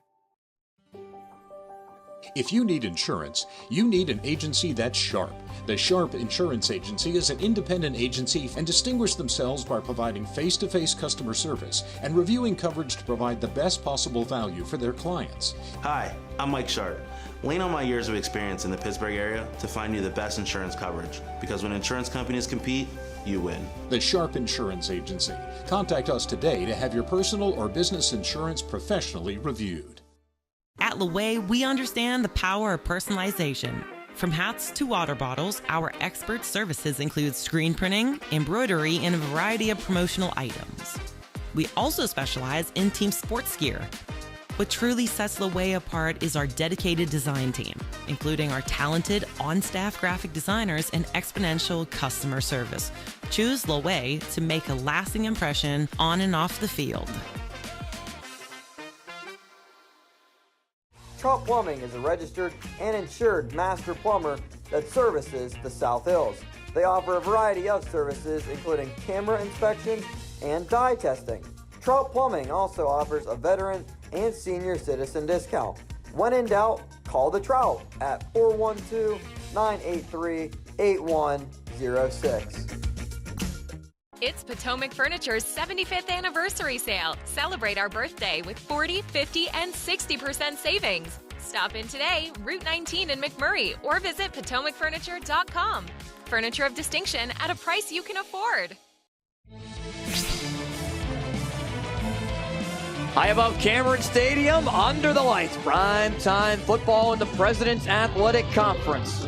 With the Grove City Wolverines, the defending PAC champions, who have won 16 games in a row, the most by the program since winning 15 during the 1925-27 seasons, looking to make it 17, but an uphill battle to climb. And a fair catch called for by Troy Volpatti, which will send the football to the 25-yard line, and we send it down to Robert Mangino. Austin, talked to Coach DiDonato at halftime, and he said a couple of things. One, a bit of an adjustment now going from being up 10 to being down 4. He made a mention about how the W&J offense is really high-pointing the football to their big wide receivers. Said he talked to the cornerbacks and the defensive backs about how to have the hands in place, and he's sticking with his vision. He told the guys at halftime, it's about the vision, it's not about the circumstances. It's one of the most common phrases that's used in Grove City's program. Focus on your vision, not your circumstance, brick by brick. Two of the most common ones for Grove City, as Volpatti is met right at the 25-yard line, maybe gets a yard with his forward progress that pushes him backwards.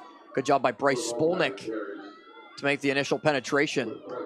And a celebration at the end of it for Spolnick. Looked like maybe he was injured, maybe he was a little bit slow to get up, but he gets back to the huddle okay. And Austin, I think WJ is really going to try and go and lean on the run game. And I think with all the pass yards that Pugh threw in the first half, 177, I think they're going to try and take the pressure off him a little bit. 2nd and 9, Pugh Deep drop back. Pass is caught. McCosco will see if forward progress puts him at the 35, which is good enough for a first down. It does not. He's marked at the 33 and 2 yards short. And McCosco trying to plead his case that he did get enough, but not close. And I think this is probably one of the most crucial drives for W&J. And it's all about starting the second half on the right path. And we talked about the CMU game and how they kind of took the foot off the gas a little bit. And I think they kind of learned from their mistakes a little bit. And I think Coach Sirianni is going to be a lot more aggressive in the second half. Third down at the 33-yard line. It's a quick pass caught by McCosco. McCosco has to make a man miss to try to reach for the first down. It's a good spot. And it looks like it is going to be good enough for a first down. That looks very close. Did not think McCosco initially got it. Bowden Davidson and Jack Jolly helped bring him down, but it is a first down. I think it's a very generous spot, Austin. I didn't really think from this angle. I'm here right on the 35-yard line. I didn't think McCosco got it. But the refs waved them forward, and I think that's a big turning point here already. All right, 3 receivers line up to the far side. Cernuto on the near side is the tight end. Kobe DeRosa is the back. W&J has not attempted a lot of runs today, but this time it's Pugh on the design quarterback keeper. And Pugh gets dragged down, slammed by Jolly and Brubaker after a gain of 2. And when you have your quarterback running a lot, especially on design quarterback runs, is when the defense sees the quarterback running, they're ready to tee off on him. And Brubaker and Jolly just know that they have to finish that tackle, and they put Jake Pugh right in the ground. So they bring Ray Holmes in as an extra tight end on the far side of the formation. Cernuto's also in there. Patricia comes in as the back. 2 receivers line up to the near side. It's Peduzzi and McCosco on 2nd down and 8. Roll out to the near side. Pugh, McCosco, one-handed grab. Jacob McCosco still going near midfield. What a catch by McCosco. Wow, I'm just admiring not only the catch, but as soon as he makes contact with the football, he immediately spins out of the first tackle. So reaches up and then spins right out of it and able to get another first down. And that's just the type of plays that you get from these guys. And McCosco, Peduzzi, you know how fast they are, how quick they are, how they use their body, but just the hands says it all. And he beat Dominic Danino there, who started the season as a wide receiver. Pugh's pass through the hands of McCosco on first down. And Danino has done a really nice job at corner this season. He's really limited big plays. Former wide receiver that coming in had never played defensive back at the collegiate level, but he's done a pretty solid job. W&J, though, at times have been able to exploit this secondary for Grove City. And Coach DiNanno talked about how they transitioned him to corner, and they said, use your gifts as a receiver and then just flip it. And then I think that speaks a lot to the culture between the offense and defense and how similar their mindsets are. Pugh sets up a pass to Peduzzi with some room.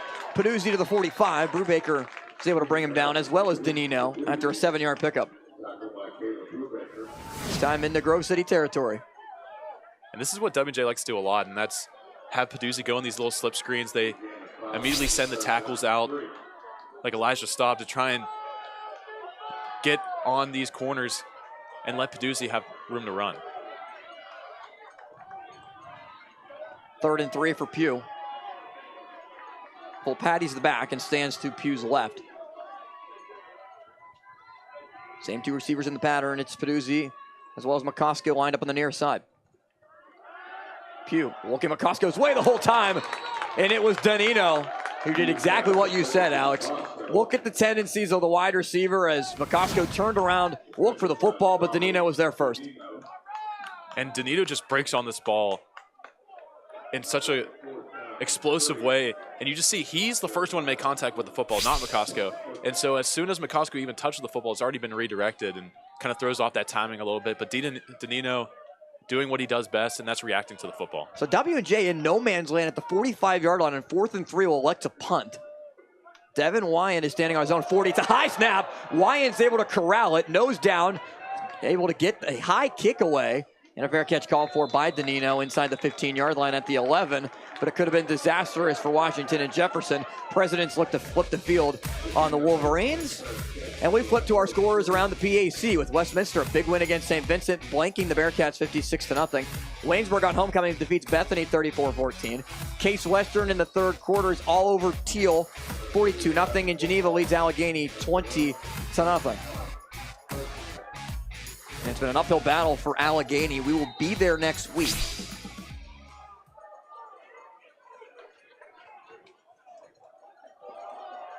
As Allegheny ends up being a positive carry for a couple yards for Ian DeMary. And you're to see with that beautiful drone shot, just watch the hole just open up for DeMary. Grove City just not changing up what they're doing at halftime and sticking with the run game and just hopefully keeping that involved. And then hopefully Pfeiffer will follow along with it. Good carry up to the 24. Once again, they called DeMary's number. This time, though, only a short pick up to the 25 on a gain of 1. And so I'm interested to see now what they do. And they put Flatty back in the game to see if maybe he can break off something. But also, these safeties are kind of playing a little bit up, especially because of all the runs that they've done so far early in the second half. Dietz and Flatty were there on the tackle. It's 2nd down and 9. Pfeiffer, quick pass, it's caught, and immediately dragged down by Volumino on the reception. We have not seen Scott Frazier really active in this game. Only 1 catch for 4 yards before that one. Volumino, that's such a hard pass to defend for someone like Frazier, who just gets in front of you, but does a great job of securing the tackle and not letting him get upfield for any more yards. 3rd and 4 at the 29. Shotgun for Pfeiffer. 2 receivers on to the near side of the formation, 1 on the far side. W&J showing pressure off the edge, and they bring it. It's picked up. Pfeiffer, pass, caught. 1st down, Ryan Lenhart. Only his 2nd catch of the season, and it goes for a 1st down. And what they do with Lenhart here is they don't really give him a lot of routes to run. Instead, they just tell him, get up the field, use your body, basically box him out like you're a basketball player and use your size advantage. And right there, does a great job, and Pfeiffer does an amazing job of fitting that ball in that tight window. Grove City already at the 40-yard line after this drive started close to its own goal line.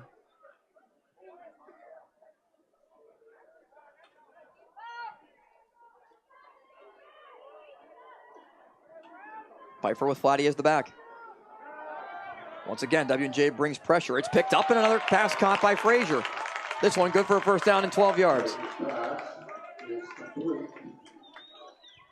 You're going to see on this play, Scott Frazier tries to go vertical and sells that vertical really well. Volumino immediately bails, and then Frazier just turns around and waits for the football. And Pfeiffer knows what he's doing. He has a chemistry with Frazier, had a couple seasons together, and that's that kind of respect that Scott Frazier commands and causing Volumino to bail early, and he sets up that easy 1st down. Now inside W&J territory at the 48.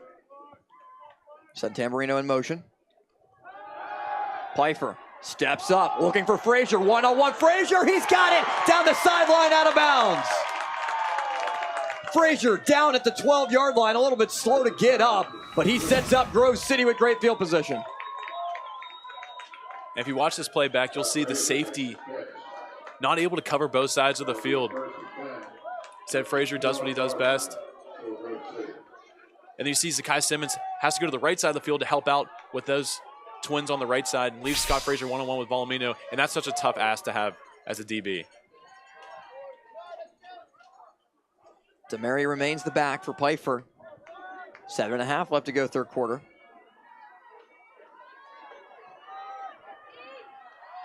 And Pfeiffer gives to DeMary, looking for space. DeMary brought down shy of the 10. And now you're seeing the Grove City offense that you're kind of accustomed to. Throwing the ball down the field, letting Frazier, letting Lenhart, letting Heckathorn make those plays on those crucial 3rd downs when you have to pass, and then immediately going back to the run game with DeMary and Flatty. And it's going to be a hard offense to stop if you don't get it going. Dawson Dietz made the tackle. Filbovich's defense looking for a stop. They give to Flatty. Tries to get the edge near side. Flatty towards the 5. He's able to fight his way forward to the 6.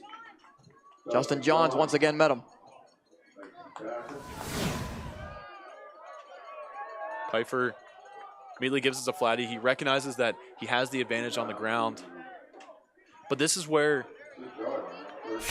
Frazier, this is where Heckathorn, this is where Lenhart are really dangerous, especially in the slot. 3rd down and 4. Ball at the near side hash. The lineup, Gray to the near side. Frazier's on the far side with Heckathorn. Frazier lined up at the numbers far side. You're going to see Heckathorn have no defender over top. Instead, you have Brandon Brown kind of shadowing to his side. Pfeiffer under pressure. Incomplete pass. Pfeiffer hit as he was throwing the football with Brock Sherman applying the hit. And we'll see what Grove City likes to do on 4th down. No signal from the sideline yet. Looks like the field goal unit.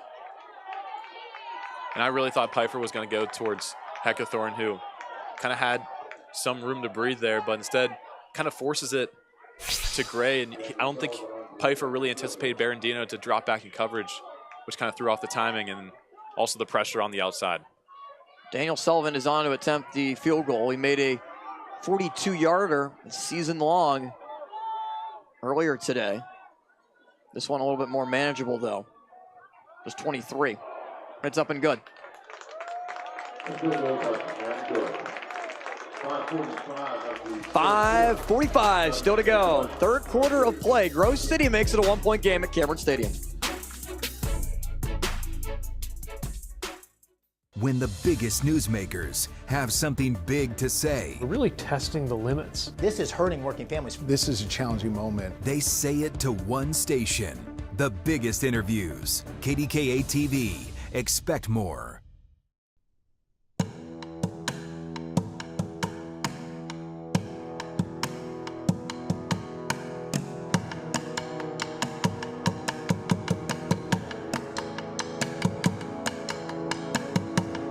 Now is the time. Today is the day for us to strike out and move forward in confidence and faith.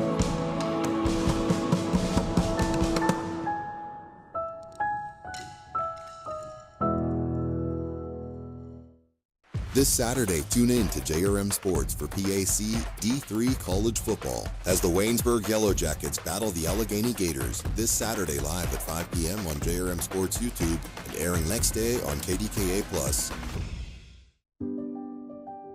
For Brittany, it's more than a move. It's a new city. It's a new role. It's a brand new horizon that's hers for the taking. It's more than a move, and we're more than a truck. In Pittsburgh, the news moves fast, but as the stories evolve, KDKA sticks with them, holding our leaders accountable and bringing change to the communities we call home. Stick with us every weeknight starting at 4.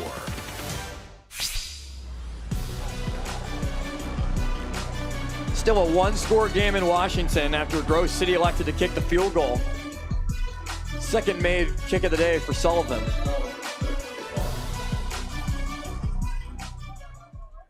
Second chance for W&J in the half.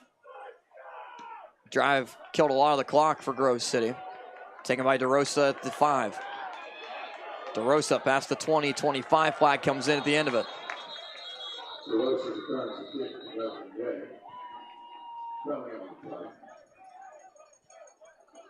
Flag right near the 20.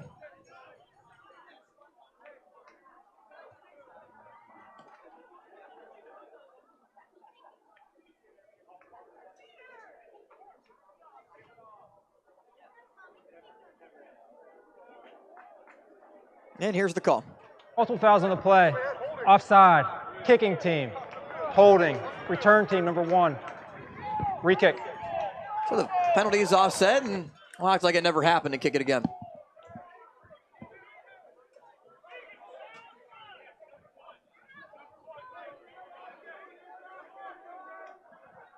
Big game for Washington and Jefferson. Big game, obviously, on both sides. Grove City to remain undefeated. The AFCA top 25, the D3football.com top 25, both have Grove City at 7. A little surprised that the Wolverines did not move up after beating CMU. Carnegie Mellon at 15, dropping down in the AFCA top 25 from 10 to 15. One spot down in the D3Football.com top 25 as well. Washington and Jefferson and Case Western Reserve receiving votes in the poll. And DeRosa gets to a pretty similar spot, up to about the 27-yard line, and we send it to Mangino. Thank you very much, Austin. The W&J defense, they gather together at the end of every drive, and they're feeling really good about that last drive after giving up a lot of yards, holding Grove City to just a field goal and being able to maintain this lead 2019. So we'll see what Jake Pugh in the offense dials up here and how Mike Sirianni approaches this. You know, he was criticized a lot for that second half against CMU and said it's on me. Don't worry about criticism if you're not going to take advice from the person. And W&J, we're going to try to capitalize on Peduzzi's reception for a good gain of 6. Once again, Bowden Davidson brings him down. That's been the pretty frequent matchup. Wherever Peduzzi's lined up, Davidson has been on that side of the field with him. And I'm a little shocked that Anthony Rosati really hasn't had an impact in this game, and it's all just been from the outside receivers. The wideouts are what they're called. So McCosco, Peduzzi have had the most impact, and I think it's just because these safeties are playing on these slot players like Rosati really well, and they just really like the matchups out in the corner spots. Second down and 3. Grove City brings pressure off the edge. Pugh, pump fake, deep shot. McCosco, he's got it! Jacob McCosco inside the 40. That was just a pitch and catch from Jake Pugh to Jacob McCosco. He's down all the way to the 33-yard line of Grove City. And it's that double move. You're going to see Pugh's shoulder just immediately just snap like he's going to throw the ball to the hitch route, but instead McCosco immediately stutter steps and then breaks upfield, and Pugh with another beautiful throw. And we're just seeing both these quarterbacks able to throw the deep ball so well, and Pugh's just done it so often. And he's thrown for so many yards in this game. Yeah, that connection between Pugh and McCosco has been just on point today, really in sync. And I just love when they put them both on the same side of the field and really work them together. This time a run to Patrisek. He gets a couple. And the one thing that we haven't seen, though, Alex, is the W&J ground game really start to find an identity. And you think that with all the passes that they throw, that the run game would start to pick up a little more steam, but I mean, Pugh's kind of pulling a lot of these reads. He just doesn't like what he sees in the middle of the field with the run. Instead, just really loves the matchups on the outside, and you can't blame him. Great shot there. Seeing Pugh's eyes, reading the defense. Back from our end zone camera. Pugh tries to spin away from pressure, almost spun into it, and delivers a pass caught by McCosco. McCosco is still trying to fight upfield before progress will put him at the 25. Marked down at the 23. Ain't good enough for a first down. Almost spun right into Ben Bladel. You just love the pocket awareness by Pugh, who spins away. His back's completely away from Bladel. But then he flips his head around, sees Bladel, immediately spins back upfield, and then still able to make that beautiful throw to McCosco. And you just really like to see that rhythm that Pugh's in, and something that you saw him go away from at the second half of CMU, but now he's really ramping up and really responding to the big moment that he has. Pugh rolling out near side, pass caught, Holmes. And Raymond Holmes tries to hurdle over a defender. Inside the red zone now, the Presidents continue on another good drive. I don't know if you call this a hurdle, but Ray Holmes definitely tried to jump over the defender. But a little leap. Little leap, yeah. We'll call it a leap. Yeah, we'll call that, right? Ray Holmes is someone that's used to be one of the leading rushers for W&J as the running back, but then made that transition to tight end. And he's been really effective in the blocking scheme for this President's offense. And you see his hand on the ground basically as another offensive lineman. Bladel bringing pressure from the outside. Pugh looks, end zone. McCosco this time over his head. Denino with the coverage. W&J looking for a flag, doesn't get it. And it sets up third down. And McCosco did a full 360 spin here and tried to see if he can get some separation. And it's like we've seen this play a bunch of times today, of just Pugh throwing to the back pylon for McCosco. At that point, not able to make a completion. Sometimes it looks a little backyard football-like. Just give your guy a chance to make a play on the football, and W&J has done a good job of it today. Big play here, though. Third down and 3 at the 21. Cernudo, the only eligible lineup on the near side of the formation. Pugh looking far side, is flushed out, runs near side. Pugh dives towards the 10. Jake Pugh picks it up. First and goal, Presidents.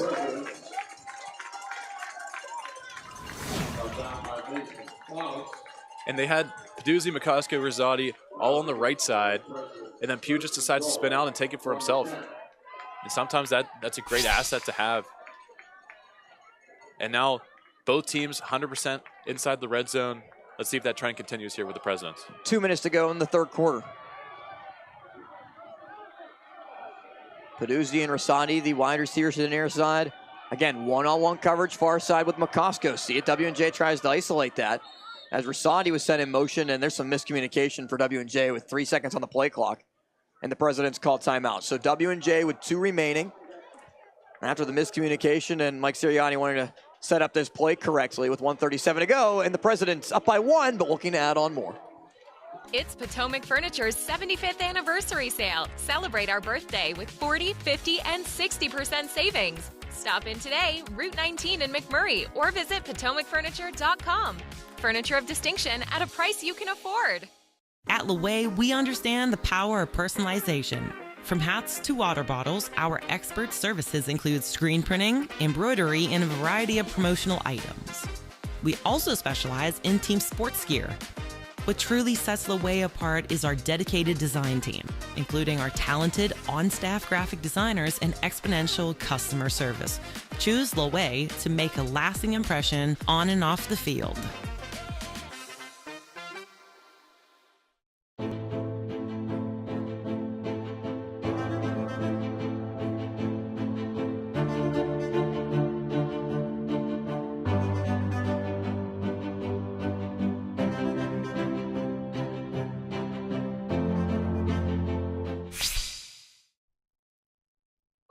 Pugh looks, escapes, Pugh to the 5, Pugh near the goal line, gets pushed forwards towards the 1-yard line, and Jake Pugh almost made his way to the end zone with a little bit of help at the end of it. Looks like Grove City almost pushed him in.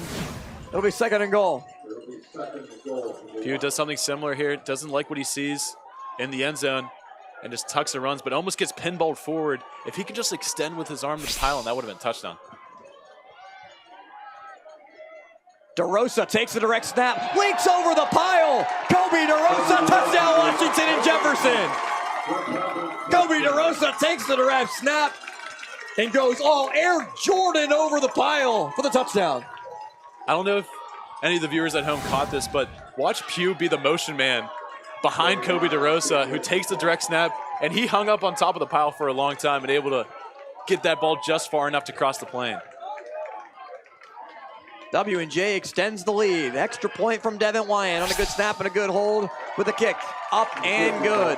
Presidents continue to add on to the lead. Washington and Jefferson is now up by 8 points with a minute left in the third quarter. And we see that a lot. We used to see that a lot with Zach Cernudo. The tight end would line up ready to take the direct snap. That time we see it with Kobe DeRosa. He has his 7th rushing touchdown of the season. And Washington and Jefferson offensively has really played one of its most complete games this season against a really strong Grove City defensive team. And W&J usually struggles in these big games in the third quarter, and putting that drive together and really moving the football down the field, causing it to really propel this team. And right now they have a swagger. They're up 8 points. Grove City's going to have to drive the length of this field, and kind of ending on this third quarter, only a minute to go.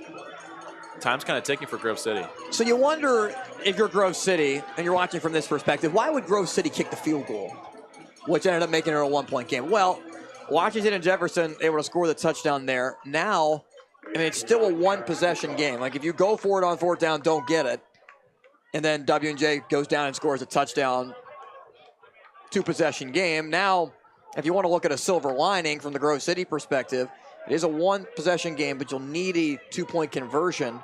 Would imagine if Grove City scores, they try it here just so they don't have to try it at the very end of the game if that's the circumstances they face. Ricky Hunter will kick it away. And it's corralled by Davidson inside the 15-yard line. Davidson up the sideline, just shy of the 30. So what does Logan Pfeiffer have in his back pocket? This has been the team that's been the biggest thorn in Grove City's side over the last couple years. Andrew DiDonato and Grove City struggled against Washington and Jefferson. Only one win, and that was last year against the Presidents in the undefeated season for Grove City. The last time that Grove City has won here at W&J was October 10th, 1998 in a 31-7 victory.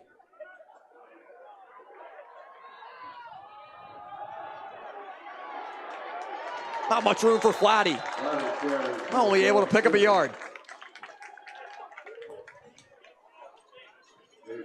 And on this play, they try to get Flatty involved, but Dylan Lane tries to cut Avery Keith. Avery Keith is able to get around that cut block and then make a great play and secure that tackle. And we talk about the last time Grove City's won here. Mike Sirianni has never lost to Grove City at home, which is significant in his 22nd season.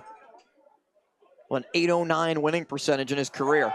Pfeiffer, pressured by Keith, delivers for Heckathorn. Heckathorn just can't haul it in. Brock Sherman had the pressure. There is a flag thrown in the backfield. Avery Keith's pointing towards Grove City.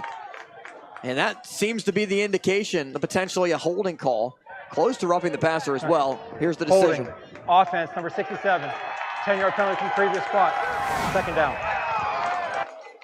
And Austin, we talked about the injury to Laconey, and we're wondering how the secondary is going to hold up. But, I mean, you see guys like Kasprack, see Sherman, see Brandon Brown, and they've done an amazing job against Pfeiffer and all these talented receivers on the Grove City end. They've really held up, and you see all three of them kind of bunched on the right side, and then Volumino with Sakai Simmons out on Frazier. Second down and long, and it is a reshuffled offensive line with Jolly moving from right tackle to left tackle. Nate Brady and Brady Brungard still in the left guard and center positions. But here you go again. More confusion for Grove City and a false start. Offense, number 14. 5-yard penalty. Remains second down. Darvier Gray, the guilty player. And Benton, Bobby Benton's playing right guard. Typically the backup left guard to Nate Brady. Had to move Dylan Lane from right guard to right tackle. There's been some confusion for Grove City in this game, and it's been pretty uncharacteristic of how this team has played in the last 16 plus. 15 seconds left in the quarter. Second and very long for Grove City. As Pfeiffer on a deep drop back, gets hit as he throws, ball up for grabs, and it's intercepted. Taken away by Brandon Brown, now ruled incomplete. And it looked like Brown maybe was able to scoop his hands underneath it, but Brown not able to haul it in as the near side referee decided incomplete. Very close play. And you see great pressure from the interior from Dietz. And that ball seemed like it hung in the air forever. And Pfeiffer, kind of uncharacteristic of him to kind of just throw this ball up. And Brandon Brown not able to make the play. He asked me earlier pregame if I was going to call his name today. I told him if he got an interception, I was. But unfortunately, incomplete on that play. Just a couple inches away. Slipped through his hands, but it does set up. Third down and long.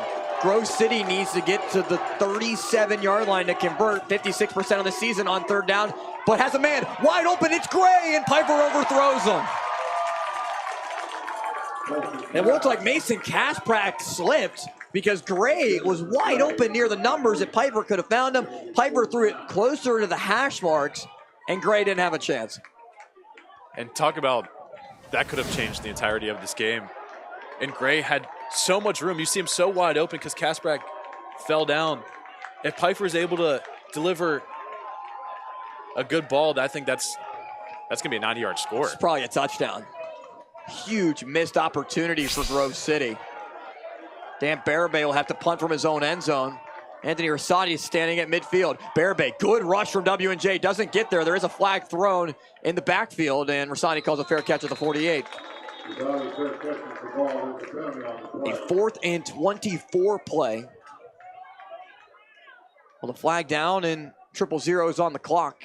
Just about set to send us to the fourth quarter, but see what the ruling is. Personal foul, leaping over the punch shield. Receiving team number 10. That 15-yard penalty been forced to the previous spot. Automatic, first down. So a leaping penalty called against Washington and Jefferson, and it sends us to the fourth quarter. 27-19, an 8-point lead for the Presidents. Can Washington and Jefferson hold on and pull off the upset? Find out next. That's the end of the quarter. This awesome gift is from my grandma. I use free pay policy from GB Life. What does it do? It accumulates cash value, helps protect my future insurability, and it may even earn dividends. What's so great about that? My policy will grow with me. Plus, I get access to the GB Life Youth Leaders Program, scholarships, and more. Oh. You might be interested in a GB Life annuity. You're probably thinking about retiring soon, right, Mrs. Jones? From heating and cooling to a large array of construction equipment, Herc Rentals has the gear you need to get the job done. Herc Rentals is already a staple in several communities across the United States and Canada and have been serving our customers' needs since 1965.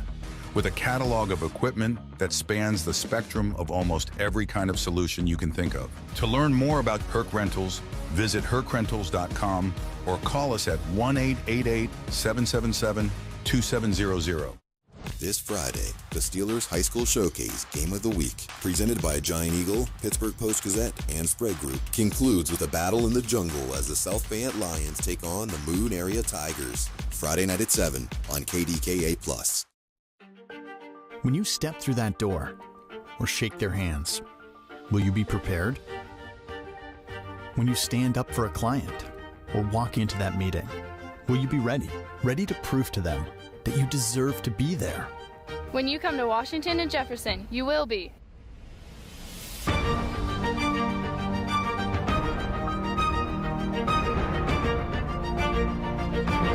Washington and Jefferson College. Are you ready? This Saturday, tune in to JRM Sports for PAC D3 college football as the Waynesburg Yellow Jackets battle the Allegheny Gators this Saturday live at 5 p.m. on JRM Sports YouTube and airing next day on KDKA+. We'll take another look at this. Significant play because the 15-yard penalty, it ends up keeping the ball with Grove City on what was 4th down and 24. And it was Nathaniel Kadosh Harris who just tried to leap over the blocker, the defender there on the punt protection. So Grove City keeps it. A substantial penalty. Alex, that's huge as we begin the fourth.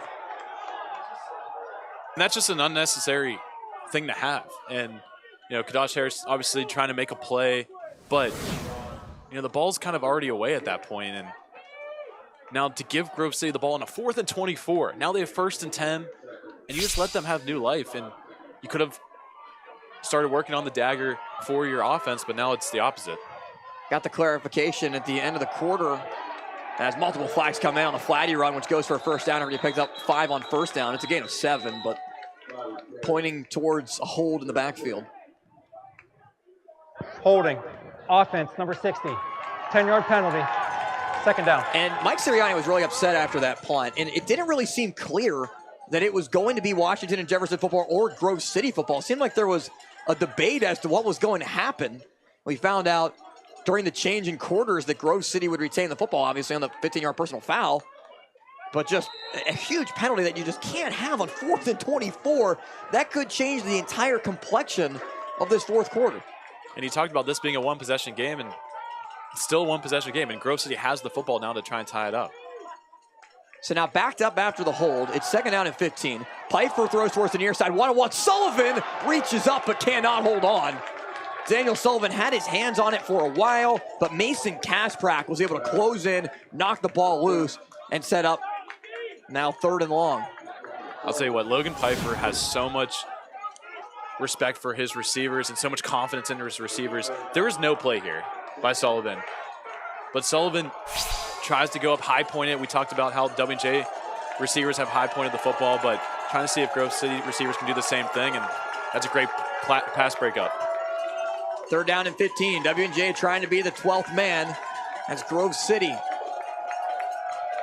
with a second chance opportunity to continue this drive as the play clock at 3. Pfeiffer takes the snap. Logan Pfeiffer, deep drop, looks, pass caught.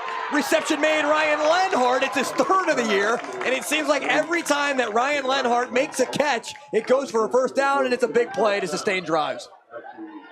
Logan Pfeiffer just has that gene, that clutch gene that we talked about, and Coach DiDonato loves the way he shows up at big moments. But Lenhart, he does a great job of work in the middle of the field, and you talked about how it seems like every catch he has is for a first down. Ball now at the 43-yard line. What an exciting game in Washington.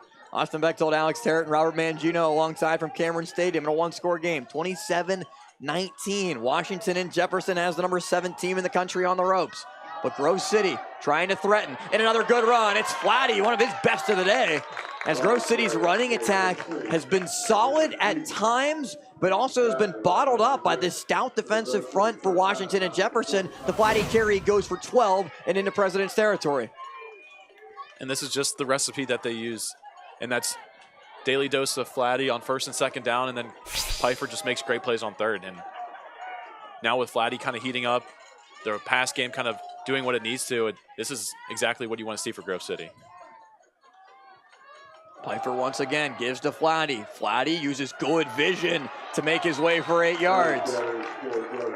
And Grove City runs what's pretty much a pistol formation. They line up Flatty typically a yard behind Pfeiffer, typically to either the right or the left. It's usually the right, and it allows Flatty to just use his vision to see where he needs to go, and for Pfeiffer to just immediately take the snap and hand it to him.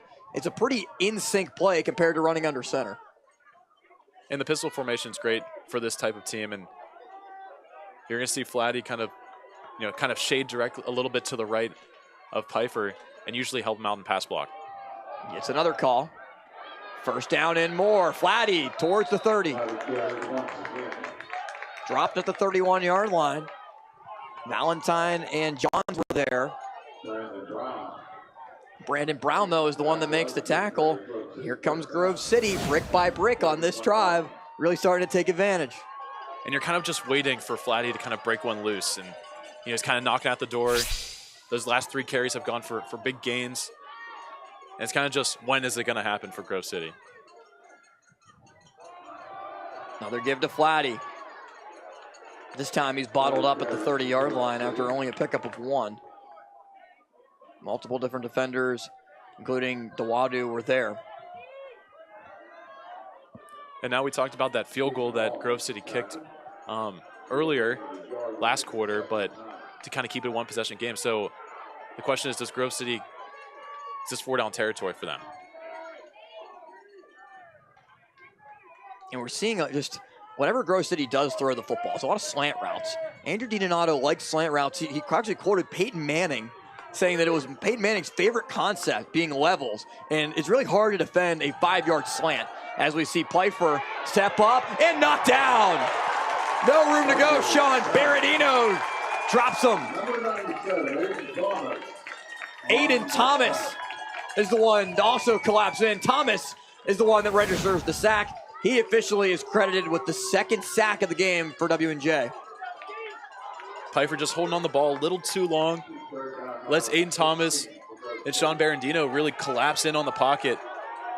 Aiden Thomas was just locked on Pfeiffer, and there was no stopping him. Grove City goes quick to the line, now checks over to the sideline. Grove City's offensive line had not allowed a sack coming into today. That's now 2 for the Presidents. It's 3rd down and 16 at the 37-yard line. The final 10 minutes left to go in the game. Pfeiffer, with time, delivers deep downfield. No one's down there, and the pass is hauled in, but out of bounds, incomplete. Mason Kasprak tried to keep his toes in, but not able to do so, and it sets up 4th down. I don't know what kind of miscommunication was there between Pfeiffer and Gray, but it seemed like Kasprak was just playing catch with Pfeiffer, because it looked like that route was just to him. There's no Grove City player anywhere near Kasprak, and I don't know why Pfeiffer is going there. And Alex, Grove City keeps the offense on the field. 4th down and 16 at the 37-yard line. Huge play in this game. Andrew DiDonato trusting his offense. Winners of 16 games in a row in the PAC. Pfeiffer, with time, steps up, delivers over the middle. Pass is broken up, incomplete. Brandon Brown got his hand on it, intended for Ryan Heckathorn. Turnover on downs, back to the Presidents.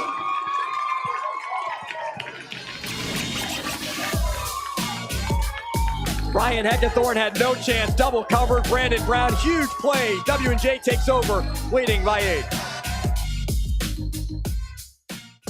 Quiet on set? No way. This is Jake's time to shine, and Ryan's, and our crew. Cameras, check. Drones, check. Checking that shot we just checked? Double check. We ain't got time to chill. We're out here capturing this action. This is when we get to work, to bring you every moment live, no matter what. Broadcasting changes everything. Transform how you experience the game with JRM Video Production.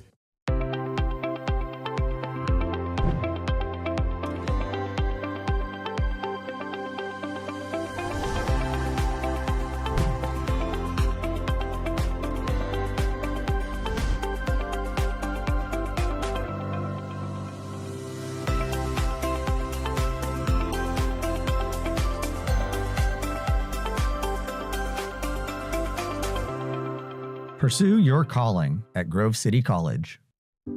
It's more than a piano. It's music lessons, birthday parties, and countless family memories, now safely tucked away, awaiting Nana's new home. It's more than a piano, and we're more than a truck. This Friday, the Steelers High School Showcase Game of the Week, presented by Giant Eagle, Pittsburgh Post-Gazette, and Spread Group, concludes with a battle in the jungle as the South Fayette Lions take on the Moon Area Tigers. Friday night at 7 on KDKA+. A lot to cheer about for the W&J fans here at Cameron Stadium. That was a 15-play drive that only went 36 yards. The rest helped out by penalties. It was a 5-minute drive that Grove City, the longest drive in terms of plays for the Wolverines, and they turn it over to W&J. Pugh hands off. It's Patricic, follows his blocking. Patricic still going, bounces it far side, past the 40-yard line of the 41. And this is where you really need the run game. If you need it at any point in this game, it's right now. You need to run this clock, you need to score points, and you have to make sure that Grove City does not get that many chances to try and score. And they got a gift last drive, Grove City did, with the penalty on the punt, but right now you can't let Grove City think that they have any more momentum than they have. 2nd down and 6. If you're W&J, be aggressive, try to make it a 2-score game. That potential, as this pass is dangerously thrown to McCosco, but he makes the grab, but that could have been costly. Jason Minch jumped the route. Bowden Davidson was there immediately to tackle McCosco, but Grove City knows it had an opportunity. Pugh got away with one. Pugh threw this ball completely blind. 2 defenders for Grove City in the area, and I don't know how that ball found McCosco, but it did. And that's with the bad breaks that W&J has with penalties. They kind of make it up with that pass that could have been a turnover. And Pugh was hit as he delivered the football. I think it was Brubaker who delivered the shot. Moves the ball into Grove City territory at the 47. 1st down with 8.5 left. Handoff Patricic. Good blocking in front of him, but only able to get 2 yards. Pugh's going to take his time running these plays. The play clock, there's 35 seconds. He's going to use almost all of it, especially with the time winding down. Just trying to shorten this game as much as you can. You have the lead. You're in plus territory, and just try and come away with points. It's a delicate balance, right? Because obviously you're up by a score. 8 points, especially if the other team would have to get, if you're Grove City, a 2-point conversion. But at the same time, you want to be able to do everything you can to score on this drive and utilize as much as the clock as McCosco grabs it. Close to another 1st down, needed the 37, and he's able to pick it up. It's a gain of 8. And for this, McCosco one-on-one, just running that quick out, that speed out is what they call it. But that's basically another run play for them. It's almost automatic with Pugh and McCosco and Peduzzi. And we see like certain drives, which receiver is going to take over. Is it McCosco or is it Peduzzi? And it kind of switches based on who they like in the matchup that they have. And right now it's been McCosco. And they've been using a lot of 2 tight end formations as well. That's why we haven't seen a lot of Rosati on the field. Patricic remains the back.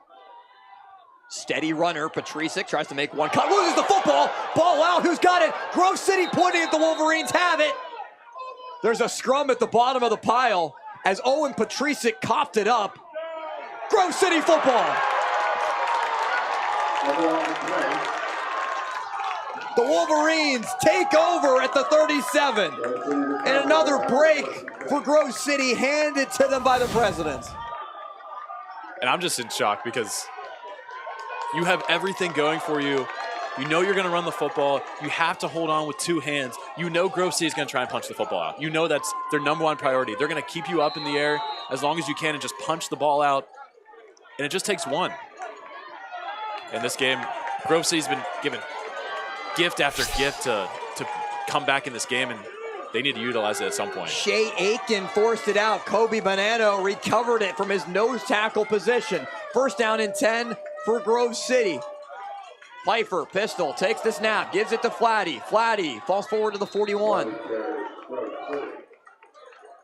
He's rolled down at the 40. It's a 3-yard gain. But Alex, just what a wild game that we've seen tonight in Washington. Primetime football, I guess, will do this to you.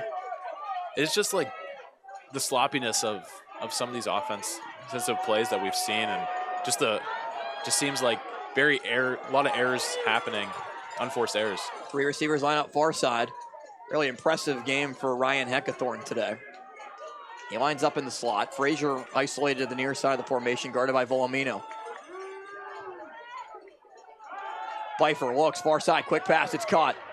Reception made at the 45, trying to fight for extra yardage. Did the ball come out? Yes, but ruled down by contact on the reception. It was Heckathorn on the catch. It'll be 3rd and 2 for Grove City.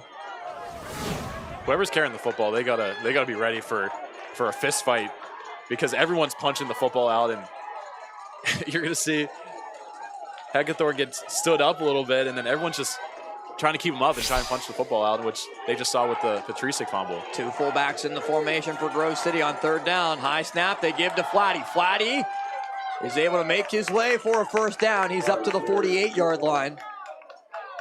Continues the drive for the Wolverines. 5:40 left to go in the 4th quarter. Grove City does have all 3 timeouts left. W&J with 2. And Austin, this 4th quarter is just flying by right now. We're already under 6 minutes, approaching the 5-minute mark after this play, and you kind of think there's not a whole lot of room for error now. You see a lot of unforced errors happening, but the next one could be the game. If you're Grove City, it has to be now. You do have 3 timeouts and can force a potential 3-and-out or a potential punt from W&J, but strike when the iron's hot. Pfeiffer downfield, Gray caught. Inside W&J territory to the 45. A couple yards shy of a first down as they get Gray involved for the first time in a while. Gray just kind of stops his go route on a comeback instead. Pfeiffer throws a good ball. Gray stays in bounds. Clock still continues to run. And like you said, Austin, it's going to come down to that 2-point conversion if Grove City is able to find the end zone. Under 5 minutes. Tamburino in motion. They give to Flatty. Nico Flatty up the middle. Not going to get a first down. He's only going to get about a yard. Keaton Hall met him. Also Zach Valentine in on the stop. For 3rd down, you would imagine that this is 4-down territory for Grove City. Would think maybe a running play. If they don't get it, the Wolverines would go for it on 4th, try another run. We'll see what ends up happening here. We have not seen as many slant routes in this 4th quarter as previously in the game. Pfeiffer takes the high snap again, gives to Flatty. Flatty first down and more inside the 35. Nico Flatty down at the 33. That just looked like an easy run off left tackle. And you're going to see Flatty just get more and more chunk plays. And he's just been the guy that they've leaned on 1st and 2nd down. And you just see it on 3rd down now that they're going to him. And right now it's just Flatty all the way. And it's a bunch formation with both the fullbacks in tight. They give to Flatty. Keaton Hall drags him down, only back to the line of scrimmage. Keaton Hall makes the tackle. No game will make it 2nd and 10.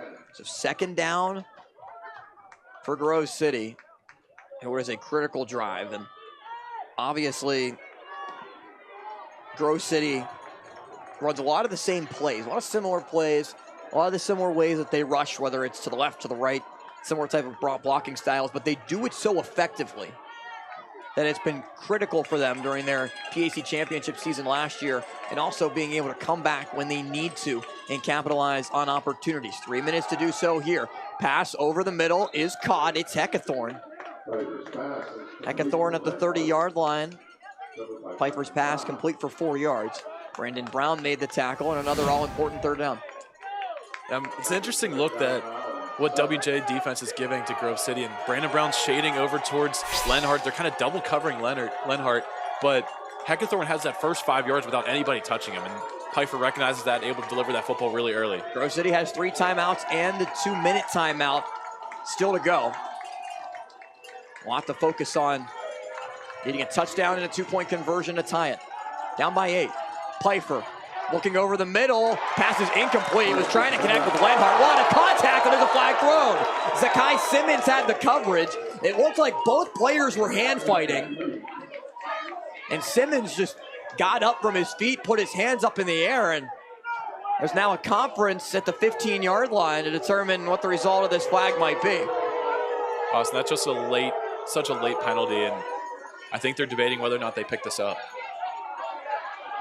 Now almost everyone has bunched into the conversation other than the 2 line judges. The linesmen on the near side and the far side. Here's the call. Clearance, defense, number 3.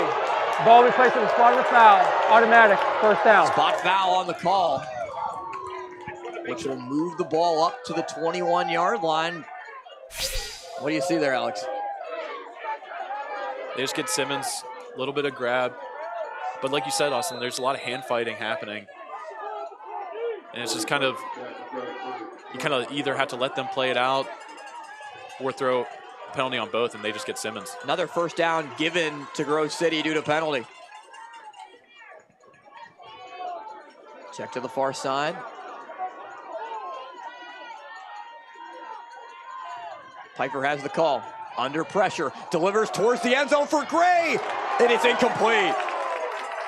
It was deflected on the way there. Mason Kasprak was in coverage. There was a trailing defender as well, Sean Berardino, who potentially could have grabbed it off the deflection with the ball hanging in the air. And Grove City smelled a little blood in the water. Have Kasprak as a backup corner coming in today. First start, they have him one-on-one with their speedster, Gray. But Kasprak comes in clutch with playing through the ball and not letting Gray secure it. One more play before the 2-minute timeout. A little bit too far out of Berardino's reach. Make any impact on the football and give it back to W&J. So they'll give to Flatty. Flatty tries to bounce it. He's stacked up. Nowhere for Nico Flatty to go. He runs into Berardino. And it takes us to the 2-minute timeout. 1:55 to go from Cameron Stadium in Washington, Pennsylvania. Grove City driving, but the W&J Presidents looking to pull off the upset. Still lead by 8.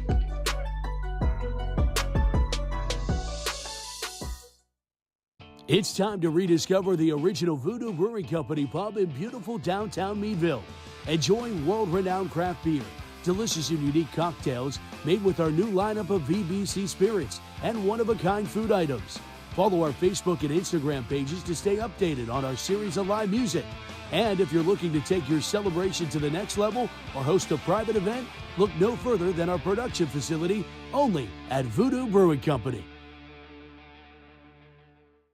As someone who disrupts plans for a living, I can't say enough about the importance of life insurance. Sometimes you can see the end zone right ahead of you, you can have a clear shot, then bam, it's Cam. A policy from GBU Life can let you focus more on getting out from under what life throws at you and worry less about protecting the life you are working hard to build. You can get a policy with GBU Life that is affordable to you now and build on it for the future with their guaranteed purchase option rider.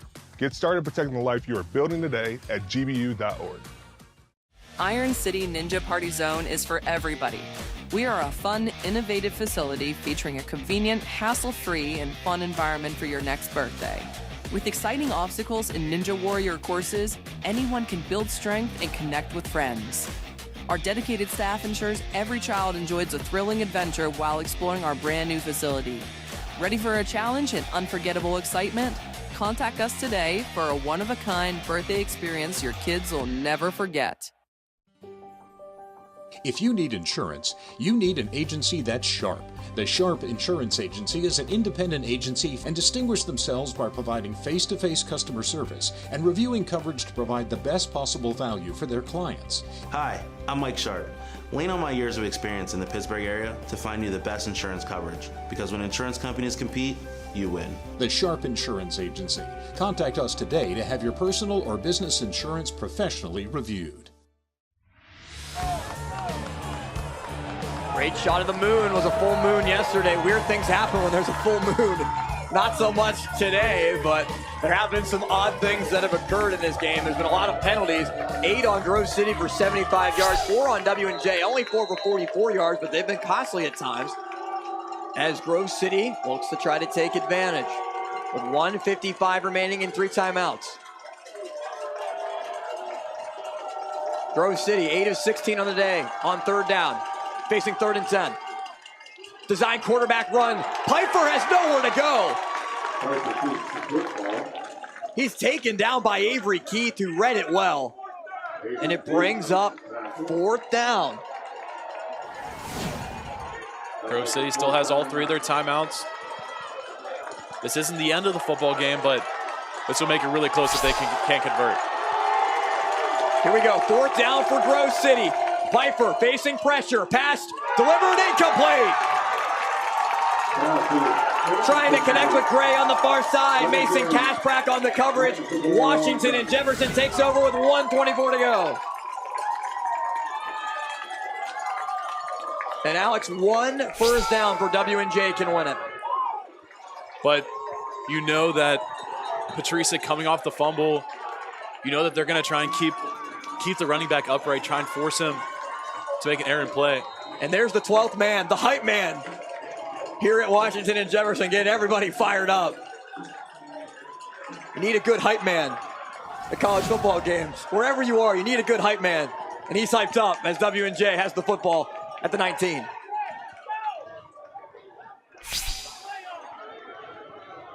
Grove City can stop the clock 3 times, no more.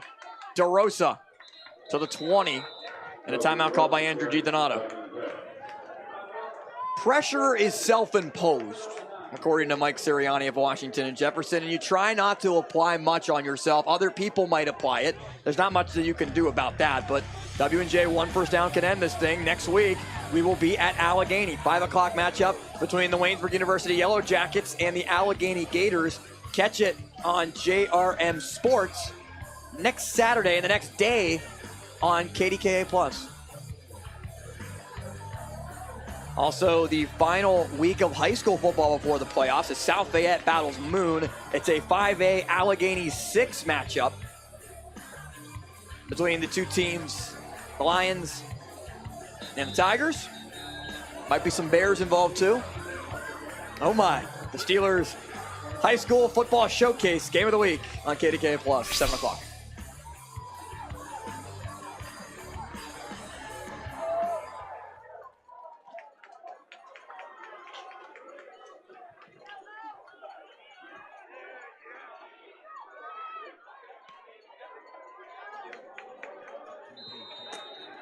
.120 to go. Pistol formation for Jake Pugh. DeRosa's the back. They give it to him. Kobe DeRosa up the gut. Pyle still moving forward. DeRosa pushing close to a first down. He needs the 30.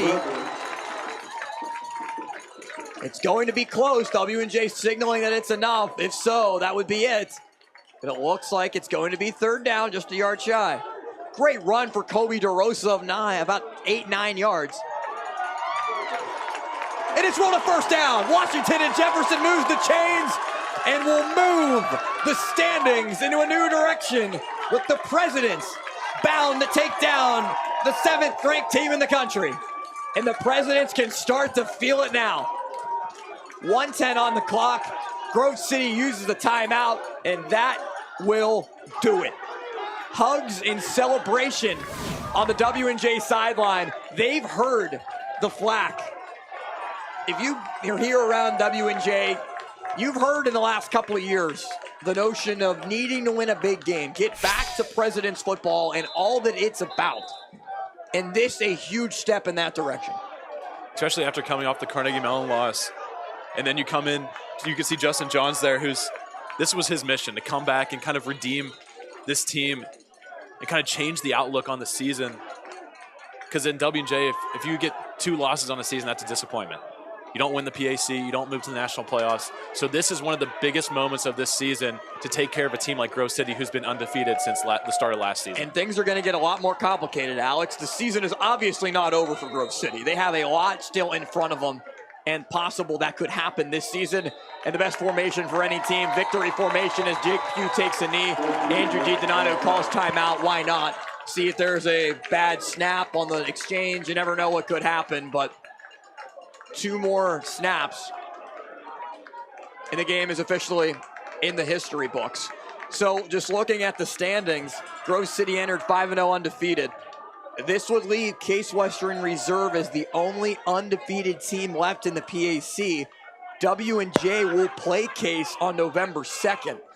And there's also a date for Grove City coming up against Case on November 9th. So it'll be back-to-back games for Case against W&J and against Grove City. And that'll be very important. Now Carnegie Mellon is smiling in Pittsburgh, looking on at this one. As Pugh takes in one more knee. One more to officially put an end to this one. W&J received votes in the AFCA and the D3Football.com poll. 9 in the D3Football.com poll, top 25. 8 in the AFCA top 25. Would imagine that this victory can help the Presidents and a smiling Mike Sirianni to potentially get into that top 25 for the first time in a while for the Presidents. As Jake Pugh takes a knee, Washington and Jefferson prevails and stuns the 7th-ranked team in the country. The Presidents win it at Cameron Stadium. W&J 27, Grove City 19. The Presidents storm the field, now meet at the 50-yard line with Grove City, a 27-19 victory. And how about a Gatorade bath for Mike Sirianni, delivered by Avery Keith. And on a cold night, this is the one occasion where Mike Sirianni is completely fine being a little bit colder. 27-19, Washington and Jefferson holds on. Grove City comes up empty on 4th down. The Presidents advance to 6-1, 6-1 in the PAC. Grove City's first loss since 2022 in PAC play. The 16-game winning streak is over, and it's still, for Grove City, has not won at Washington this century.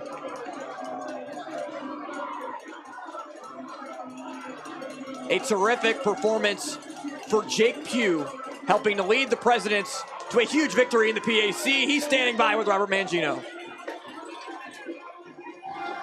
Jake, congratulations. Thank you very much. What does this win mean to you? I mean, it means a lot. You know, they're a phenomenal team, ranked number 7 in the country, and it just means we still have life. We got to keep playing. With 3 more games, 3 more hard opponents. We got to keep moving forward. Gives us a chance and a reason to keep playing. So, got to stay focused. This isn't the end. This doesn't give us anything. So, we got to win out the rest of the way. But there's a celebration going on right now, as though you guys just won the PAC championship. That seems like a big monkey is now off your back. I mean, we lost to them in CMU last year. We come back to lose a heartbreaker in overtime to CMU this year. They go and beat CMU. We take care of business. We beat them. I mean, I feel like the celebration might be a little deserved, but we know we're not done yet. We're going to enjoy this one tonight, and we'll get ready to move forward on to Bethany next week and forward after that. What did you see in this defense throughout the course of the day that gave you the confidence that you had? A lot of quick routes and a lot of deep balls too. Well, we knew that their pass rush and their front 7 in the box was just so good. So we had to get the ball out quick to protect ourselves, and then just take advantage of having the 2 best players in the conference outside. You know, when you have 15 and 14 on your team, they're going to win jump balls for you, and you saw it every time I threw it up to them. They came down with it. So, I mean, that's just kind of what we went with. We give our best players the ball and let them win the game for us. Was there any anxiousness at all on the sideline You got Pedruzzi with the fumble to start the first drive, and then the fumble just here right before the last possession to seal this win. And then there was the penalty on the punt to get them fresh to life. What was going on the sideline? I mean, for sure, obviously, right? Big game, a good team like that. We have so much faith in our defense, though. We knew they were going to get a stop and come up and play for us. They played well all year long, and they remembered that feeling from the CMU game earlier this year, and they'll tell you they didn't play their best. We didn't play our best in the second half as an offense. So, we have all the faith in the world in them. They got them out and got the job done for us, and they sealed the victory. All right, I'll let you go celebrate now. Congratulations. I appreciate you guys being here. Thank you very much. Absolutely. Fellas? Well, they say there's 8 wonders of the world, maybe 7. We might have seen the 9th wonder in Washington today. Jake Pugh helping to guide the Presidents to the victory in a great win for W&J as Grove City turns the page to Teal. Then Waynesburg and Case Western Reserve. Big game against Case, but can't overlook Teal and Waynesburg. Up next on the schedule, we'll be back home at Robert E. Thorne Field next week. And we send it down now to Robert Mangino with a very happy Mike Sirianni. Coach, what's it feel like? Oh, it feels great. I mean, it's not over. We got to win out. I mean, that's nothing if we don't win next week and we don't win at Case. Case is a great team. We know that. But it puts us back into a position to control our own destiny. I don't know what the tiebreaker is because Case is in it every bit as much as anyone else. So it puts us back in a position to control our own destiny. It puts us back. We felt like we let one get away at Carnegie Mellon. All the credit to them. And I mean, listen, all the credit to Grove City. Our guys stormed the field because we beat the number 7 team in the country. 10 years ago, they were 0-10. Andrew DiDonato is a great coach and does a great job. So they have teams storming the field on them. That's a lot of credit to them. What was going through your mind? A couple of key points in this game. First drive, turnover. And then toward the end, another turnover. That penalty on that punt.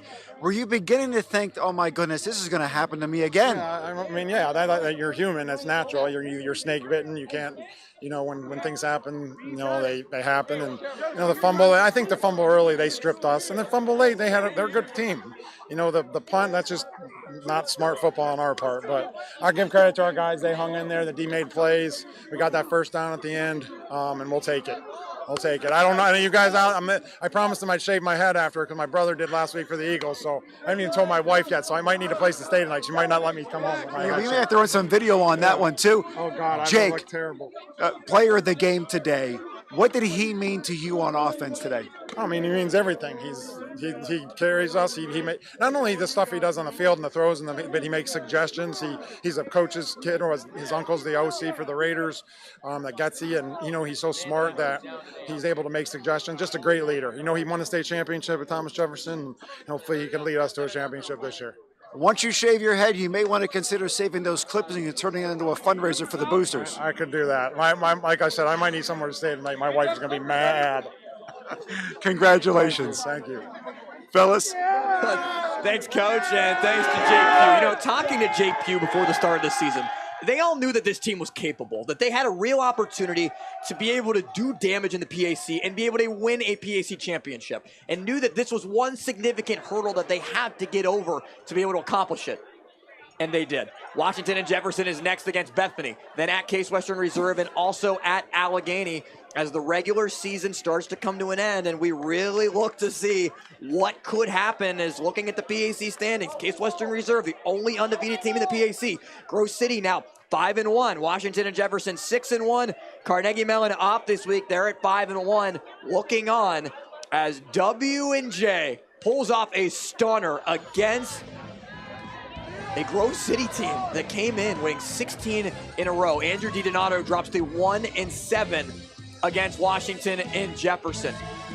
Coming into the game, Mike Sirianni said, there's nothing to lose. There shouldn't be pressure on us. No one expects us to win.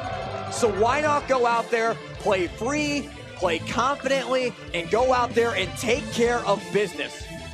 Washington and Jefferson did it, got the job done, and the Presidents put themselves in position to at least have a potential share, depending on what happens in that game against Case Western Reserve in the PAC for a conference title. For everyone inside our JRM video production truck, including Jake Mislipchik and Ryan Milan, We thank you for watching tonight's broadcast and a thriller between number 7 Grove City and the Washington and Jefferson Presidents. For Robert Mangino and Alex Tarrant, I'm Austin Bechtold saying so long from Washington, where the Presidents win it 27-19. The Prez Pride reigns in Washington.